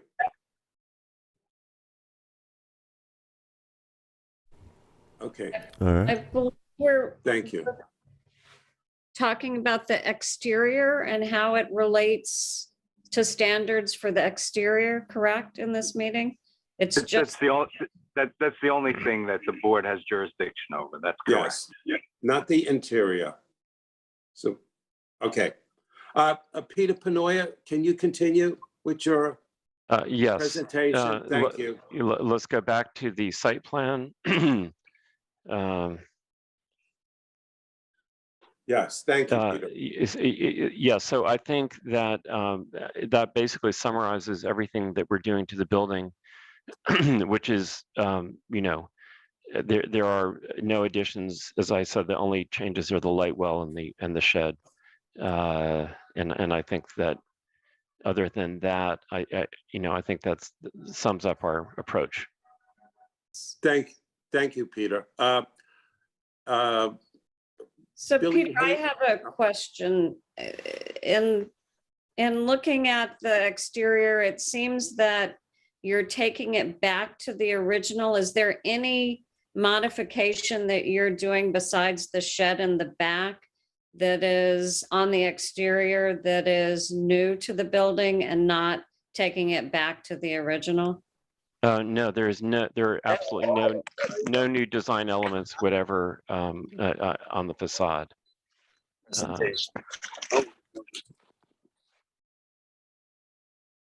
The two patios up front are new, are they not? Correct. Those are part of the landscape element. Those are pea gravel, which is permeable. And as I said, they're subject to the limitation of use in the ZBA May 13 determination. And they address a problem or a challenge with this building is that when there's a reception or a theater event, people come out during intermission, there simply isn't enough room inside the building. And so people end up sitting in the grass and sitting on the curb. And this provides some area which is much needed. And as I said, it's permeable and it's set between those two lawn panels of fescue. I'd like to make a comment, if I may. Go ahead, Cheryl. Please. It pertains to the outside tables and chairs. I think that is not really needed. I think it destroys the historic integrity of the building. And the surrounding residential areas. If you're going to have the tables, I would suggest they put them out in the garden with the toward Doomier. The tables were the subject of review by the zoning board, and they granted permission with respect to that. So, and they are limited to 3 36-inch tables per side, and only 3 chairs per table. And also there are further limitations about how long they can be out. They're not out there permanently. There is no food service.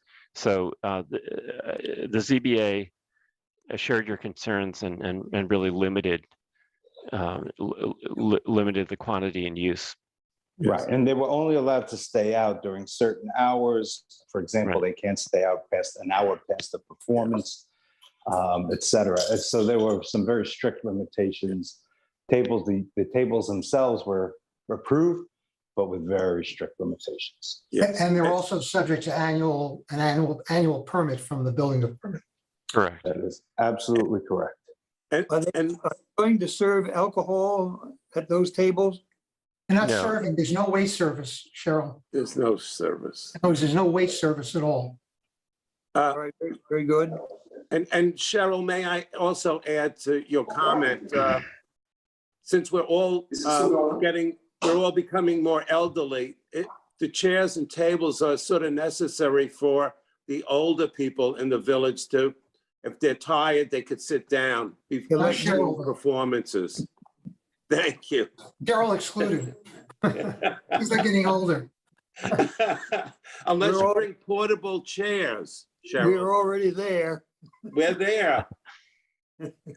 I have a question. So if it's, permitted during a performance that's people can come out, in an intermission, will they be set up? Will the chairs and tables be set up all day, The chairs are allowed every day? Yes, the chairs are allowed, tables and chairs are allowed to be open during museum hours. If there's no performance, they'll be taken in within an hour after the museum closes. Days of performances, they'll be allowed to be out during the performance. Yeah. They're to be stored inside.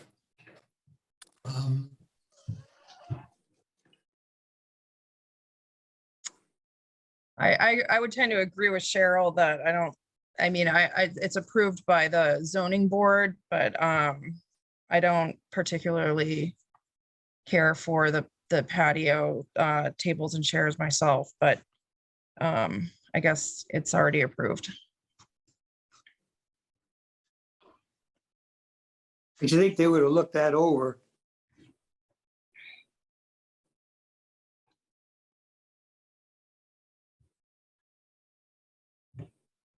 I have another question about the doors. They're currently flush with the exterior of the building. Is the plan now they're set back? Correct.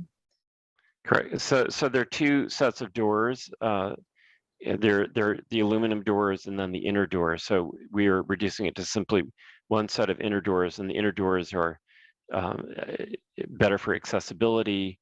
They operate better. They are good for egress. They comply with the code.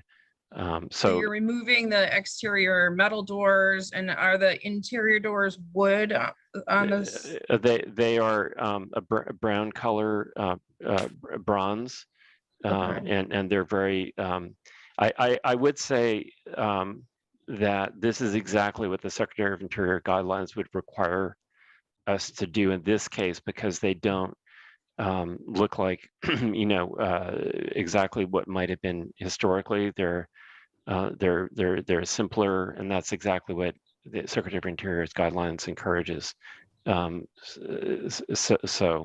the reason originally the building did not have outer doors at all. Okay. That inside. Excuse me? I said the doors originally sat inside the walkway, this little area, walkway area, as you enter the building. Correct, and that's where they are going. That's where they will be. Yeah. Yeah. Yeah. If originally. Yeah. If you take a look at the aluminum doors, it looks like a 1950s kind of addition. It does. I mean, Right. they look, I hate to say it, they don't look great. Right. Also, they block the view of the detail above the doors and the vaults, and that's really a very welcoming feature. I think the building will be well, maybe not friendlier, but I think it's more inviting. And I think you'll appreciate it. From Main Street, you'll get that gentle glow of light under those arches. Yes, and it's also beautifully illuminated. If you take a look at the windows, Cheryl, the windows that they have now that will be put onto the building, you'll notice that all the mullions, everything lines up. If you take a look at the windows that they have now and the storm panels, the horizontals, right. do If you go not back line to up. They cross over the windows. It's right. it Graham, just- you can go back to the. Yes, original. I'm pulling it up now. Yeah, thank you. Are the glass going to be insulated glass? Correct. So we're improving the environmental performance of the building. Doors and the windows? Excuse me? I said the glass will be insulated on the doors as well as the windows? Correct. Yeah. Well, that'll save on the heating bill. Yeah, no, it's really, the current arrangement doesn't work at all. And they're in terrible shape. And actually you can see, well, this picture speaks for itself. It does. Yeah. I mean, nothing lines up. Yeah. And if you take a look at the condition of the bricks, look at the condition of the paint, look at the condition of the windows, look at the conditions of the gutters, look at the conditions of the storm doors. Just look at that metal. I mean, it ruins everything. It takes away from the integrity of the building. Yeah, the building, I mean, is a fabulous work of art. And these renovations that they did previous to this application does not in any way enhance Guildhall. Guildhall should be returned to its original. That's it. Look how gorgeous that is. I mean, it's beautiful. It's too bad they did away with the fence. I got to tell you a little story about that fence. One of the board members approached me that they wanted to replace the fence. So my father and I went out, we got all the materials to do it. And I started to set the post, and Enos came out and she said, "What are you doing?"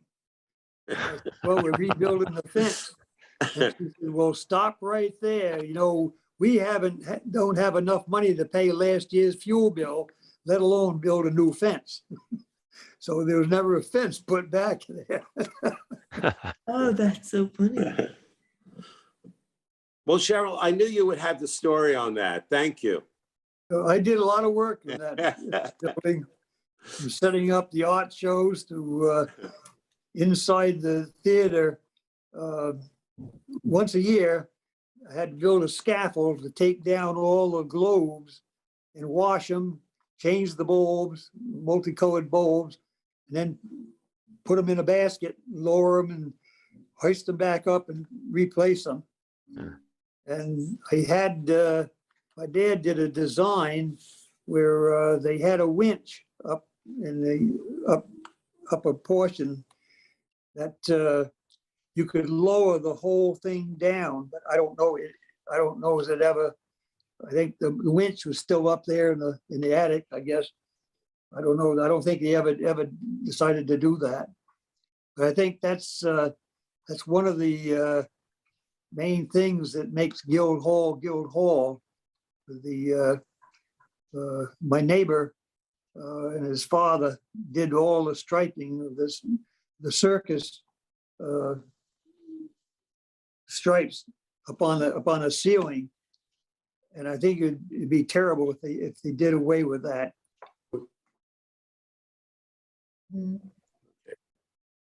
This application is just for the outside of Guildhall. We're not. Yeah. The interior just is thought I'd not under our jurisdiction. I just So, thought I'd make a comment about it. Thank you, Cheryl. Thank you.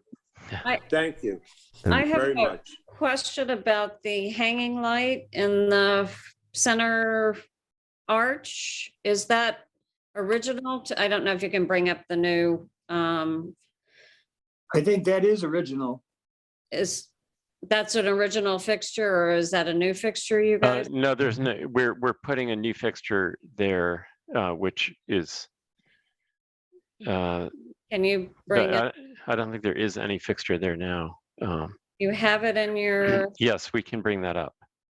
oh, There is currently a fixture there now, and we're replacing it with a damp rated fixture as it's becoming exterior. Right, because this complies with the light level, right? So it's.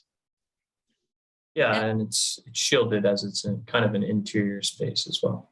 Right, so the other one isn't rated for exterior use for wet location. and the original how does that relate to the original fixture when the building opened?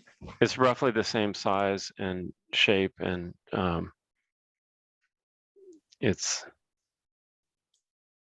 I don't think we have a picture of the original. No, I don't think we I do. could see something hanging, but I couldn't see from the photograph you had what it looked like. Right. The lunettes are blocked by the film on the glass, so you can't really see in. I think there's a hanging fixture like the one you have, the new design. That as I remember it. Yes, there is. Yeah, I remember that.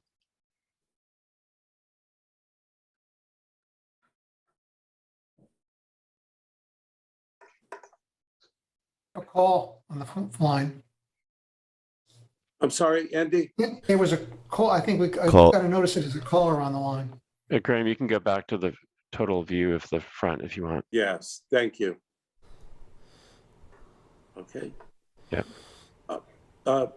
Billy Hayjack, your input on this project?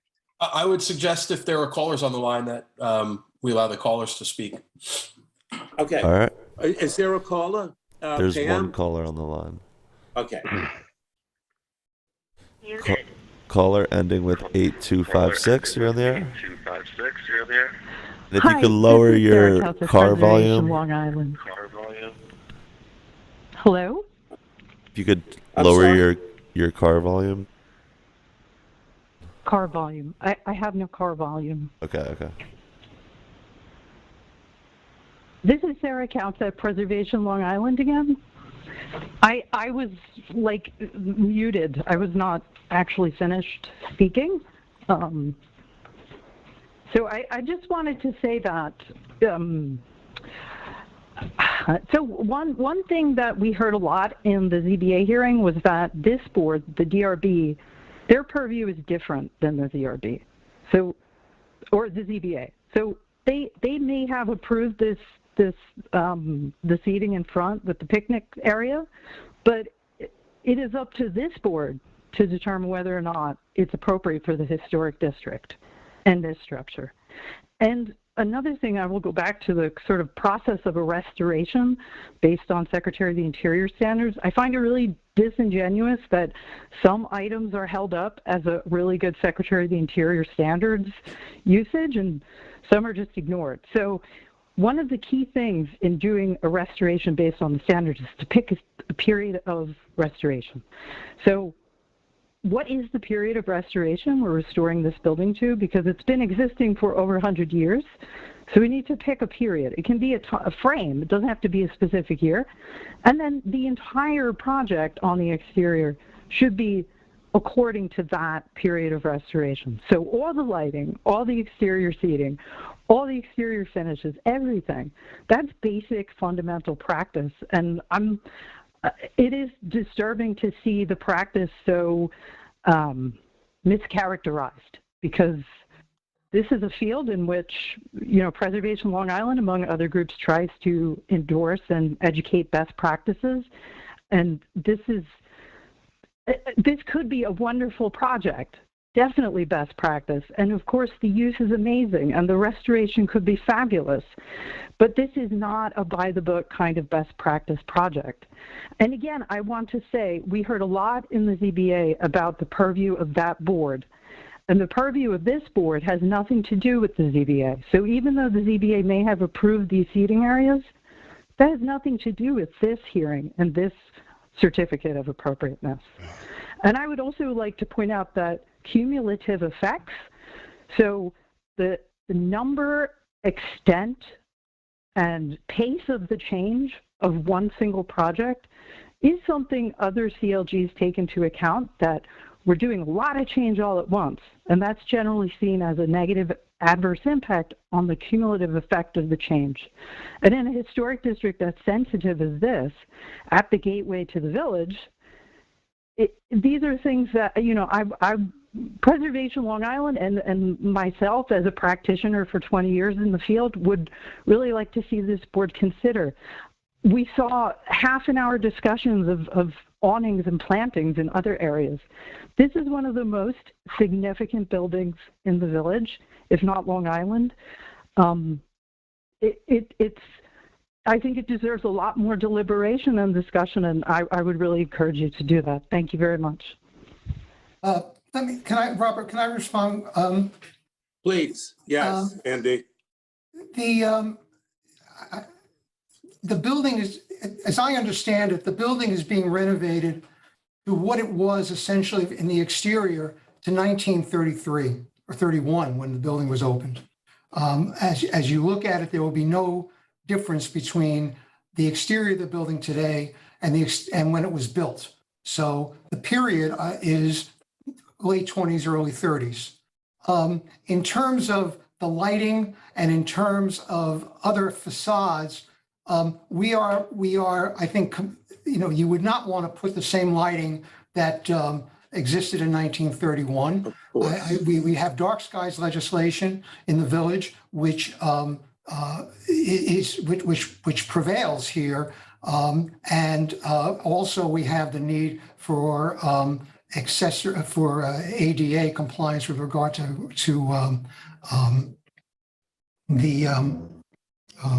the ramps. And what's not, obviously this is, this board had a full hearing on this and asked questions some time ago in order to give us the preliminary review. So probably the entire time that we spent on this hearing and application, I think far outweighs the attention given to the awnings previously. Finally, with regard to the tables, this is a facility that is used by the public, and certainly the tables are. There were no tables in 1931, but it is a known fact that the population of the village of East Hampton is an aging population. Thank you. And as was brought out, I mean, every census supports this. And over the last three censuses, and as Ed Hollander said, it's not a static poster of a building. It's a building that's used and has to be enjoyed. And if the enjoyment, if those tables enhance the enjoyment of the building, then to the extent that they somehow detract from the exterior. I mean, I guess the traffic going by on 30 miles an hour, 35 miles an hour on Main Street, it may glimpse the tables, but I don't think that they're going to overall detract from the building. Mr. Goldstein, not to interrupt you, but isn't it a fact that the tables aren't a fixture, right? They can be moved, they can be brought in, they can, there's all kinds of things that can be done with that. I think to be fair, they're not a fixture, they're not, but they are, they arguably are within the purview of the board. I'm not going to say that they're not, but I think that they are, at least in terms of this rendering, I think they're attractive, and I don't think they detract from the appearance of the building from the street. I've been a village resident, and my husband and I have lived in East Hampton Village for 45 years. I've been to every event at Guildhall. We totally support Guildhall. As I aged, and as we aged in general, I now walk out of there after looking at a performance, and I look for a chair or a table to sit at. I'm not looking to have dinner there. I'm simply looking for a place to sit down and rest for a few minutes. If you're 40 years old and you have young children, how can you even think of that? You're too active. But when you age, and as Andy Goldstein said, this is an aging community with older people, and what we require is we'd like to sometimes sit down during the commission. The other thing I'm going to say is that the pace of change, I mean, I don't know if the suggestion is that they should somehow do a partial renovation and see what happens, and then is a suggestion that completely renovating this building to the state it was in 1931, which is what they're doing, the exterior, is somehow counter to the Secretary of Interior's recommendations? I mean, I just don't believe that to be the case. I really do feel that you have to almost, with a lot of these things, you have to use something called logic. Yeah. I mean, that logic is important. I mean, if you're going to restore something to 1640, okay, are we supposed to use candles outside, or can we use a light that elderly people won't trip and fall into a manhole? I mean, let's be realistic here. But how many people could sit at the tables outside? Total of 18. If you have a whole theater full of old people, you're not going to have enough seating outside for them. Well, you want us to add more, Cheryl? We'll add more if you want to add more, but I mean, we were trying to be, that was actually the limitation. The 18 seats was this limit set by the ZBA. I think less is better. I have a question. The color of, I didn't see what the actual seating and tables look like. Are they? What are they? I don't believe I'm not in a position to answer that, but I think that this was an idea of natural wood tables that everyone was happy with. They fold. These will all have to be taken in so that they have to be relatively, they're small, they fold, and they're teak. It's a very durable wood, sustainably harvested, all of that. We don't have a cut sheet on the tables and chairs themselves.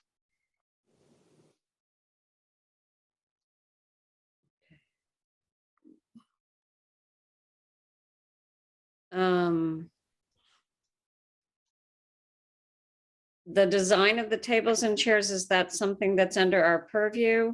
And I know they've already been approved to have them. Hey but is guys. Oh, sorry.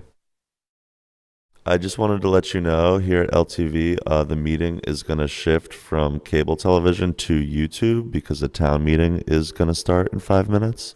So I just want to let you guys know. My fans do. So to answer your question, I don't know that the board has jurisdiction over the tables and chairs per se. Okay. That's something though that the applicant can volunteer, and you can certainly make suggestions on. I don't think they're needed. They never had them out there, and I don't think.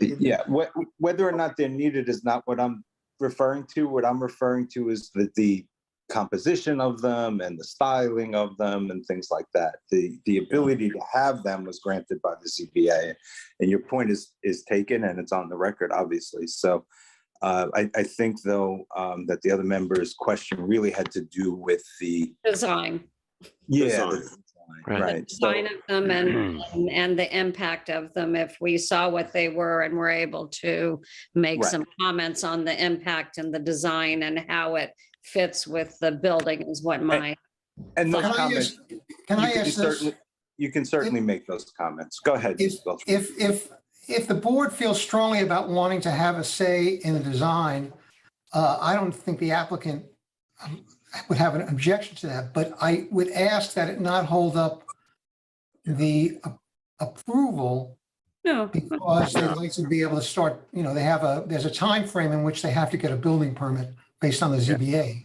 Yeah. So Mr. Goldstein, are you saying that you'll agree to come back with respect to the design another day? We can segregate that though from the rest of the application. I assume that's all right.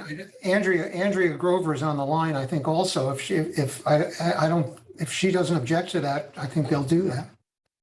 Okay. That's fine with me. So we would just, we would be able to move forward with our permits except for the question of the design of the tables and chairs. Is that right? Yes. Right. Okay. And if I could, since I'm unmuted now, thank you everyone for your comments, and thank you, Sarah, for calling in. As someone who operates this building today, we have about 60,000 people. This is in the pre-pandemic ages that come to Guildhall per year. And with regard to Mr. Dayton's comment about the seating, so I don't know at what point the galleries stopped being a seating area, but in the beginning, the galleries were furnished with Duncan Fife furniture and chandeliers and imported rugs. Yes, right. And they were seating areas. So when the theater let out, people would go into the gallery. So there's 360 seats in the theater, and the lobby capacity is much smaller than that. When we became accredited by the American Association of Museums in 1973, which we are only one of 1,000 with that accreditation in the US, all of the furniture was removed from the galleries, the wood paneling, the rugs, the chandeliers, the drapes, and the fireplaces were later covered over. So that caused a need for a place for people to go during intermission to sit down. The lobby has never really been able to accommodate that. So when we have something like the Met HD live screenings, you'll see 360 people come out of the theater with walkers, with canes, trying to cram into the lobby. They spill out onto the sidewalk. There are 2 benches now. Those benches fill up in about 30 seconds. And then you have people standing for a 30-minute intermission when it's a 5-hour opera. So it truly is a safety issue and also and a comfort issue and an enjoyment issue. And the other thing I wanted to mention is that what Mr. Caruso said is absolutely true. The average age in East Hampton at the last census was 61. Guildhall, 1/3 of our membership is senior citizens. So this is about safety. It's about having a way for people to not be standing for long periods of time. And it also, I think it is a beautiful addition to the building too. It's very park-like and welcoming. So I just wanted to say, as someone who operates this building, that this is not a feature that was taken lightly. It was something that we really thought about in terms of the safety of our patrons. So thank you. Andrea, thank you.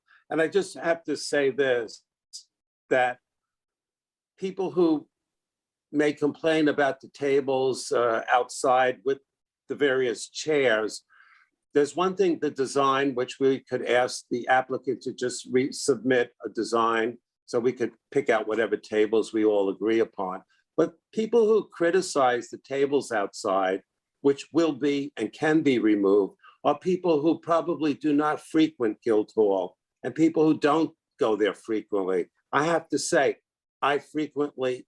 we go there all the time, and so do our friends, and a lot of our friends are in our age group, and we really respect Guildhall for providing tables and chairs for our friends and ourselves. Thank you.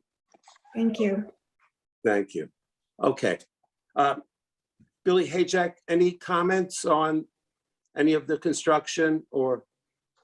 No, I have nothing to add other, beyond what's been discussed already. If you have any specific questions for me, I'd be happy to answer them. Okay, thank you.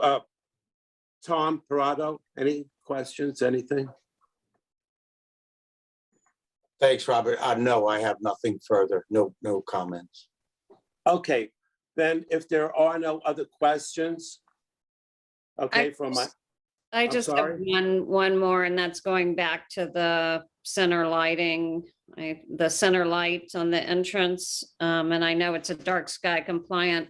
I don't know if there's been any research done on how it fits in style to going back to 1931. And that would be my only,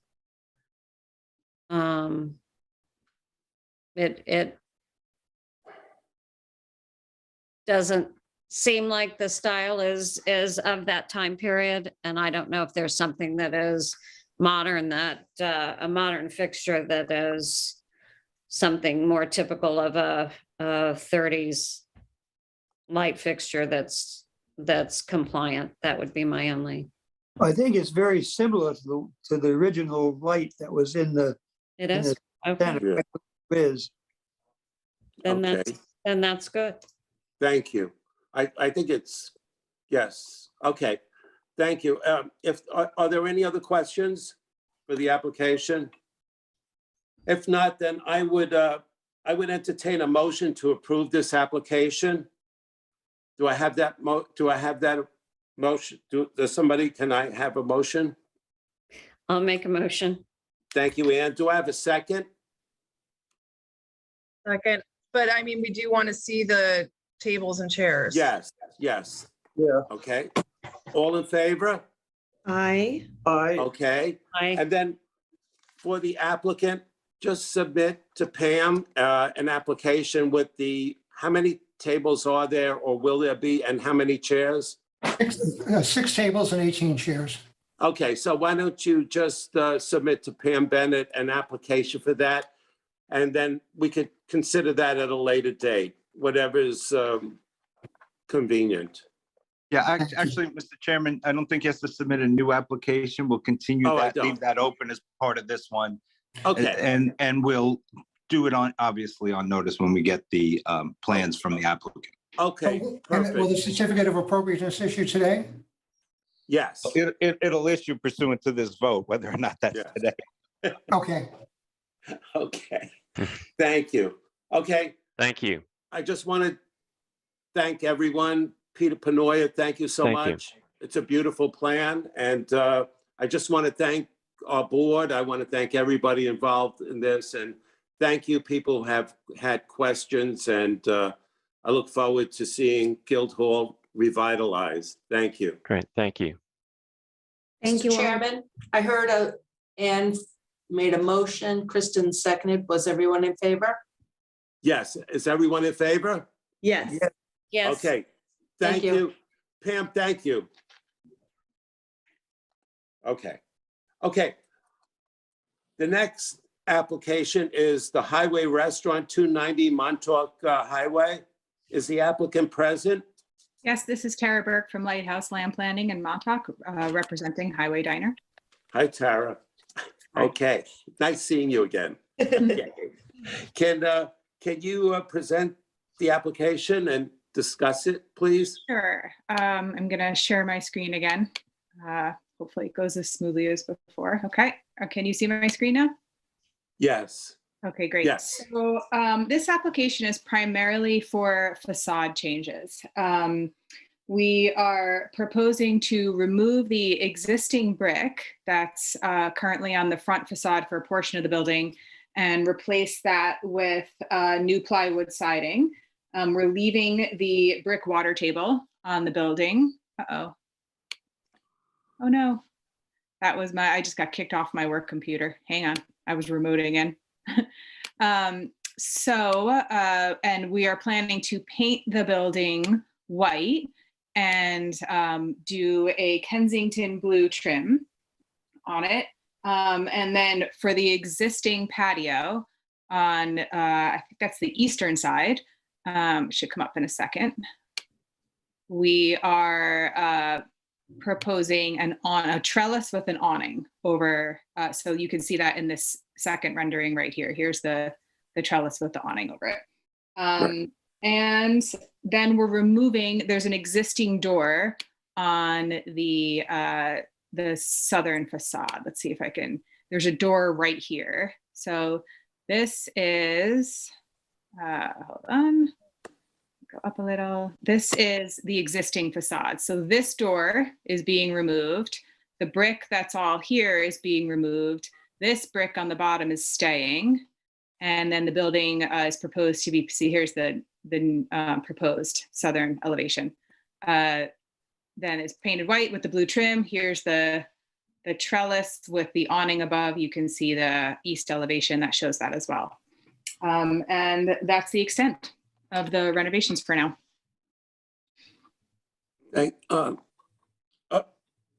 Okay. Billy Hayjack, have you seen this plan, and what is your opinion, input? Excuse me. Yes, I've reviewed it. I have no comments concerning the facade changes to the building. The removal of the door and changes of color. I think those are all decisions for the board to make or opine on. My two comments related to the plans and the elevations and these diagrams that were submitted is I think they're showing some changes that are not being requested, and I would just ask that we receive plans that strip those items away. There's some changes in fencing and patios that I'm not exactly sure if what the board is approving. So we have to be clear exactly what is being requested and what's being approved. And on the pergola awning, the village code defines awning as something that's affixed to the building.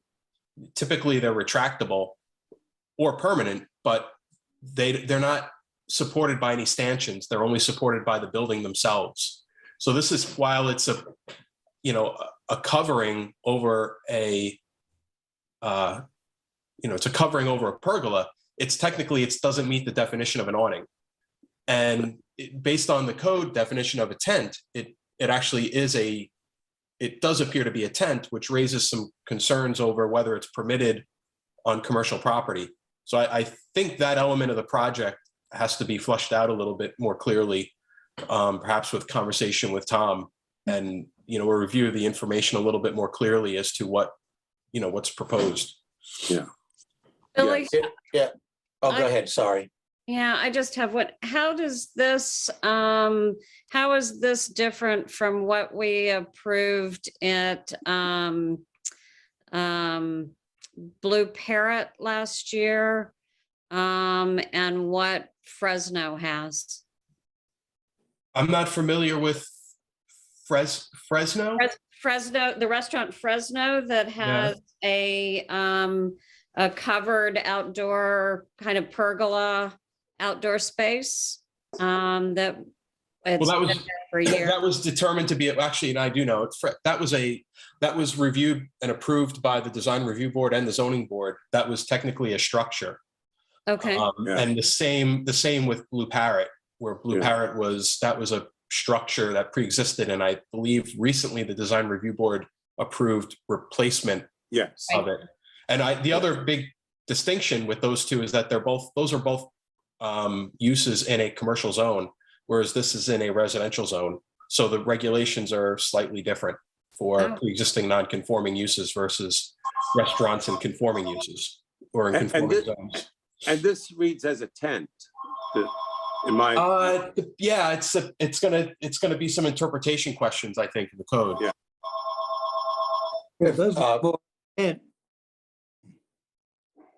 If I may, just interject here a little bit. Thank you, Tom. Oh, sure, thank you. So, thank you, Billy. Yeah, that's very accurate what Bill said, and again, the distinction between awning and tent, there's a fine line, but the code's specific on what's allowed and what's not allowed. The awning is actually, I'm looking at the definition here, is an architectural projection, which is wholly supported by the building. This doesn't appear to be. I guess we would need more information to know exactly. Is that going to be temporary? Well, it's retractable, so it doesn't have to be up at all times. But it wasn't like in contrast to an application that was earlier. It's not intended to be for 1 month. We would be seeking an awning approval to use as needed. So this is retractable? Mm-hmm. Yeah, I guess we would need to have a little more, something more of a plan to see that, because I wasn't able to ascertain that off the plans there. Just see it something over the. I mean, I know you gave the manufacturer's specs, Tara, but again, if there are legs at the other side, it's kind of seeming like a tent, a definition of a tent, an enclosure, a shelter. There's a fine line. Tents are not permitted at commercial uses, and regardless of where they're at, they can't be more than 21 days in any calendar year. Like I said, I think we're going to need more information here. If it is retractable and it couldn't be fastened, supported wholly by the building and not have those other legs. It gets to semantics or exactly, what is this thing? So we need to know really what it is, have a definite plan. Yeah. So I guess, if they wanted to have the wooden structure, I mean, would that have to then go to the zoning board first for approval and then come to us? Yes, that's correct. That would have to go to the ZBA because this is a residential property and the use is a commercial use. So any real alterations other than say an awning or, facade changes are subject to the review of the zoning board. I mean, at the end of the day, if the trellis aspect is what's going to kick us into zoning board, Memorial Day is right around the corner. And I realize that's, our problem, not anyone else's, but I think I'd have to ultimately go back to the client, but I think we're just looking for something to put over that patio area to provide shade. We thought, I'll have to review the definition of an awning again. It sounds like what I hear you saying is that the front support legs are what might be kicking it into tent category rather than awning category.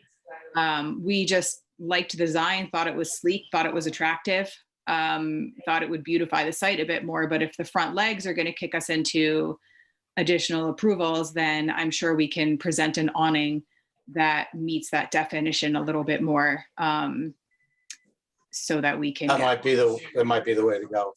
Yeah, Tara. So I guess since I am in front of you now, if I could just get a little feedback over whether or not you have any issues with an awning that meets the definition in this area over the existing patio. That that's for the board, I'm assuming. Yeah. Thank you. I think that I've been on the outside patio and it's lovely, and it has would also provide protection against from rain, and with COVID, a lot of people don't want to sit inside. So as long as the awning is compliant with our rules and zoning, I think it's fine personally. I think, yeah, I'm Does sorry. that awning extend further out to the end of the two posts? Here. Yeah.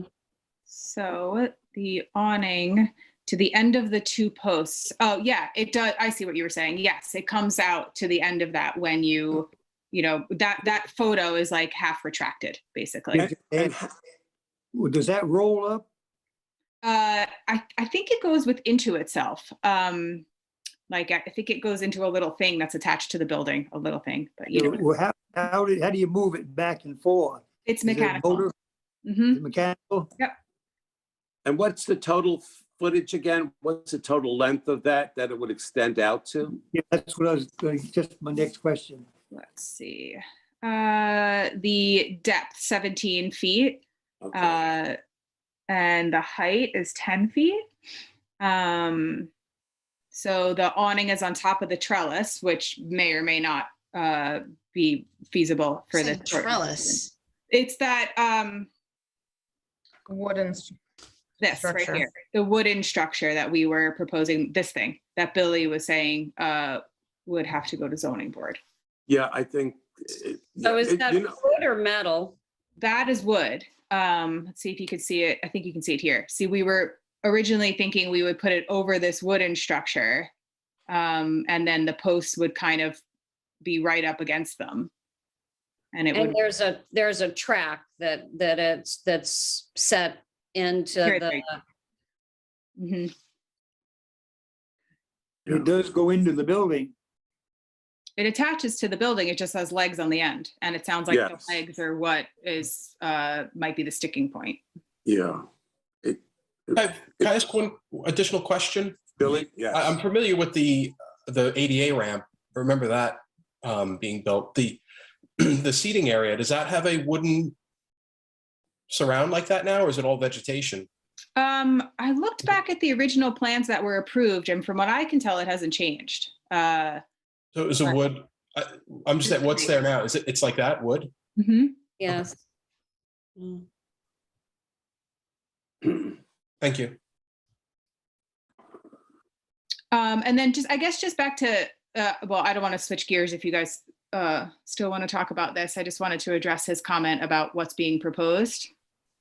The application points out the trellis, which I'm understanding might be an issue, repaint the building, remove the door on the southern facade, and remove the brick with the exception of the brick water table and the new siding. I think what Billy was referring to, because we had gone back and forth in some emails about what this is, this little patio thing with the fence here.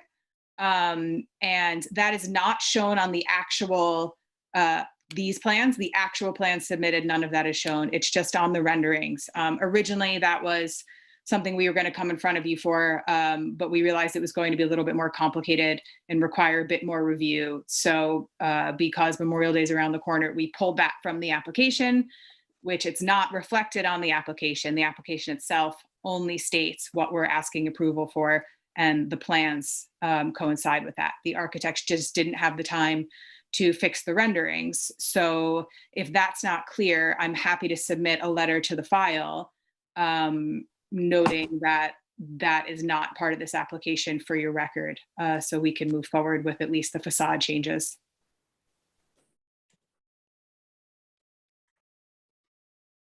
If I may, to Billy's point, I mean, I know we could say it doesn't include that, Tara, and that there'd be a letter to that effect, but once these plans get put, they're scanned, it makes it hard for us, to know, because you're gonna look at that quick and you're gonna see it, and it makes it hard for us down in a future time to know, if plans are in there, we want them to be the plans that are built. Yeah. I don't mean that to hold this up, but something has to get swapped out or something. We don't want this to be part of the record. I wouldn't think. Well, then I guess my request to that, if the board, is in agreement, would be, could we condition the approval on me submitting renderings that don't show that patio, just so that they can start the painting before, sooner than later. And the colors that you're suggesting, we don't have a swatch of that or anything like that, so. Yeah, that was this submitted. is, The okay, swatch, so yeah, it was submitted, yeah. it was, okay. All right, so Polar White and the Kensington Blue, that's it? And is the Polar White the current white on the building, Tara? I don't actually know. Okay. I mean, it's your standard white, but I don't know if anybody knows what that white is. Okay. Yeah. And what will the finish be on the trim with the blue, with the Kensington blue? What do you mean by the finish? Is it high gloss, semi-gloss, flat? My understanding is that it's flat. Flat. And the Polar White, is that also flat? I believe so, yeah. So it's flat on the trim, the window trim. But if you would prefer it to be different, I mean, we're certainly open for your feedback on that. It usually just shows that, I mean, it usually on the window trim to have it different from what the building is. It usually looks better, and it seems to hold up better to have. I think the gloss holds up. The gloss holds up better than the flat, I would think. Yeah. Yeah, always will. Always will. So I think it gives it a better contrast. We're fine with that. We'll get you the semi-gloss for the trim, absolutely. So, Tom, why don't we, should we just go ahead and just consider maybe just the painting? And the applicant could go ahead and resubmit drawings for the awnings and things like that, and the pergola. Yeah, I mean, I wouldn't mean to Why don't we certainly do give any that? directives to the board with all No. due respect, but I just wouldn't like to see this get put into the record, that's all. I have no objection either way, but we want what's accurate to be filed. That's all. Understood. Absolutely. Yeah, but I wouldn't look to hold anything up. So with the board, like, why don't we, let's consider giving a go-ahead for the painting of the windows and trim and the modification of the door there. Right, Okay. removing the door. Right. Yes, exactly. I make that a motion. And then Okay. the brick facade as well. There's a brick on the front. Yes. And Okay. the wood is just, it's going in the same direction, correct, on the whole building? Yes, there you go. Yes. Okay. So is it items 2 through 5 on the application, Tara? Yes, exactly. The Okay. repaint building white with blue trim, remove door on southern facade, remove portion of brick veneer at the west and south facade, down to level of brick water table, new plywood siding with grooves at 8-inch centers. So is that what the board wants to act on? I believe, yes, that's what Yeah. we should think do so. that. Okay, And then the other thing with the awnings or whatever, you'll make a separate application when you could figure out exactly what you want to do there. Yep. But just note that it may have to go to the ZBA, so. Yeah, I'll work with Billy and Tom on what the appropriate avenues are, and we'll probably submit for the path of least resistance at this point. Okay, so then we're gonna approve, we're gonna vote on items 2 through 5. Is that it, inclusive? Pam? Yes, if Yeah, that's what 2 you to want 5. to do. Okay, so do I have a motion to approve? Yeah, I'll give it a motion. Do I have a second? I'll second. All in favor? Aye. Okay. Okay. Thank you. Thank you very much. Thank you. The next, Tara, thank you. The next item on the agenda is the Maidstone Club 95 Dunmere. Is the applicant present? Yes, hi. My name is Steve Giles. I'm an engineer Hi, with D. Steve. Bennett. Yes. Along with Mr. Ken Koch, who's also here. We're here on behalf of Maidstone Club and the application for phase 2 of their stormwater recycle project.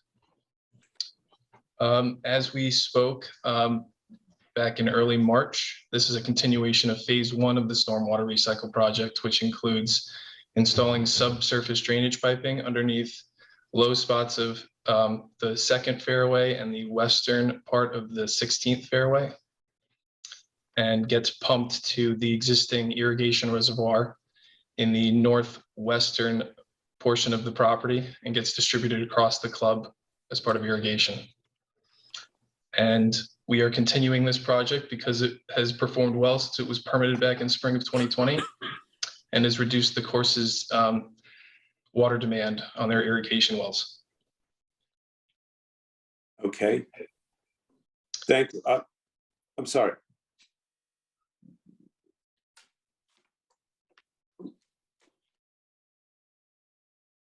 Oh, sorry. Okay. I think we missed the last statement. This is a continuation of the first phase where we installed subsurface drainage piping and pumped it to the existing irrigation reservoir and distributed it to the course as part of the irrigation. I'll make note that apart from the control panel for the pump station, all of this work is going to be below grade. The control panel will be located along the pathway to the 16th green and be screened by existing cattails and phragmites. Okay, thank you. Any questions? Tom Parado, any comments? No, Robert, no comments. Thank you. Okay, Billy Hayjack. Good morning. Yeah, so as Steve indicated, the first phase received approval, I guess, almost 2 years ago now, or maybe more. And the village monitored the execution of that project. It seemed to go fairly well, although I know they had some pump issues that they worked out originally. But from my perspective, my concern was that they're not pumping groundwater or moving groundwater, in which case they've demonstrated that they're not. They're simply moving stormwater. And we've already had in place a program for the construction methodology where, most of the work is done sort of surgically. It's in their best interest to not dig more than they have to. And during construction, they've been keeping it very orderly. And the village has required project limiting fencing or silt fencing if the excavation gets near wetlands. So those are my only comments concerning the project. And when this was reviewed by the zoning board, conditions to that approval were put in effect, reiterating such.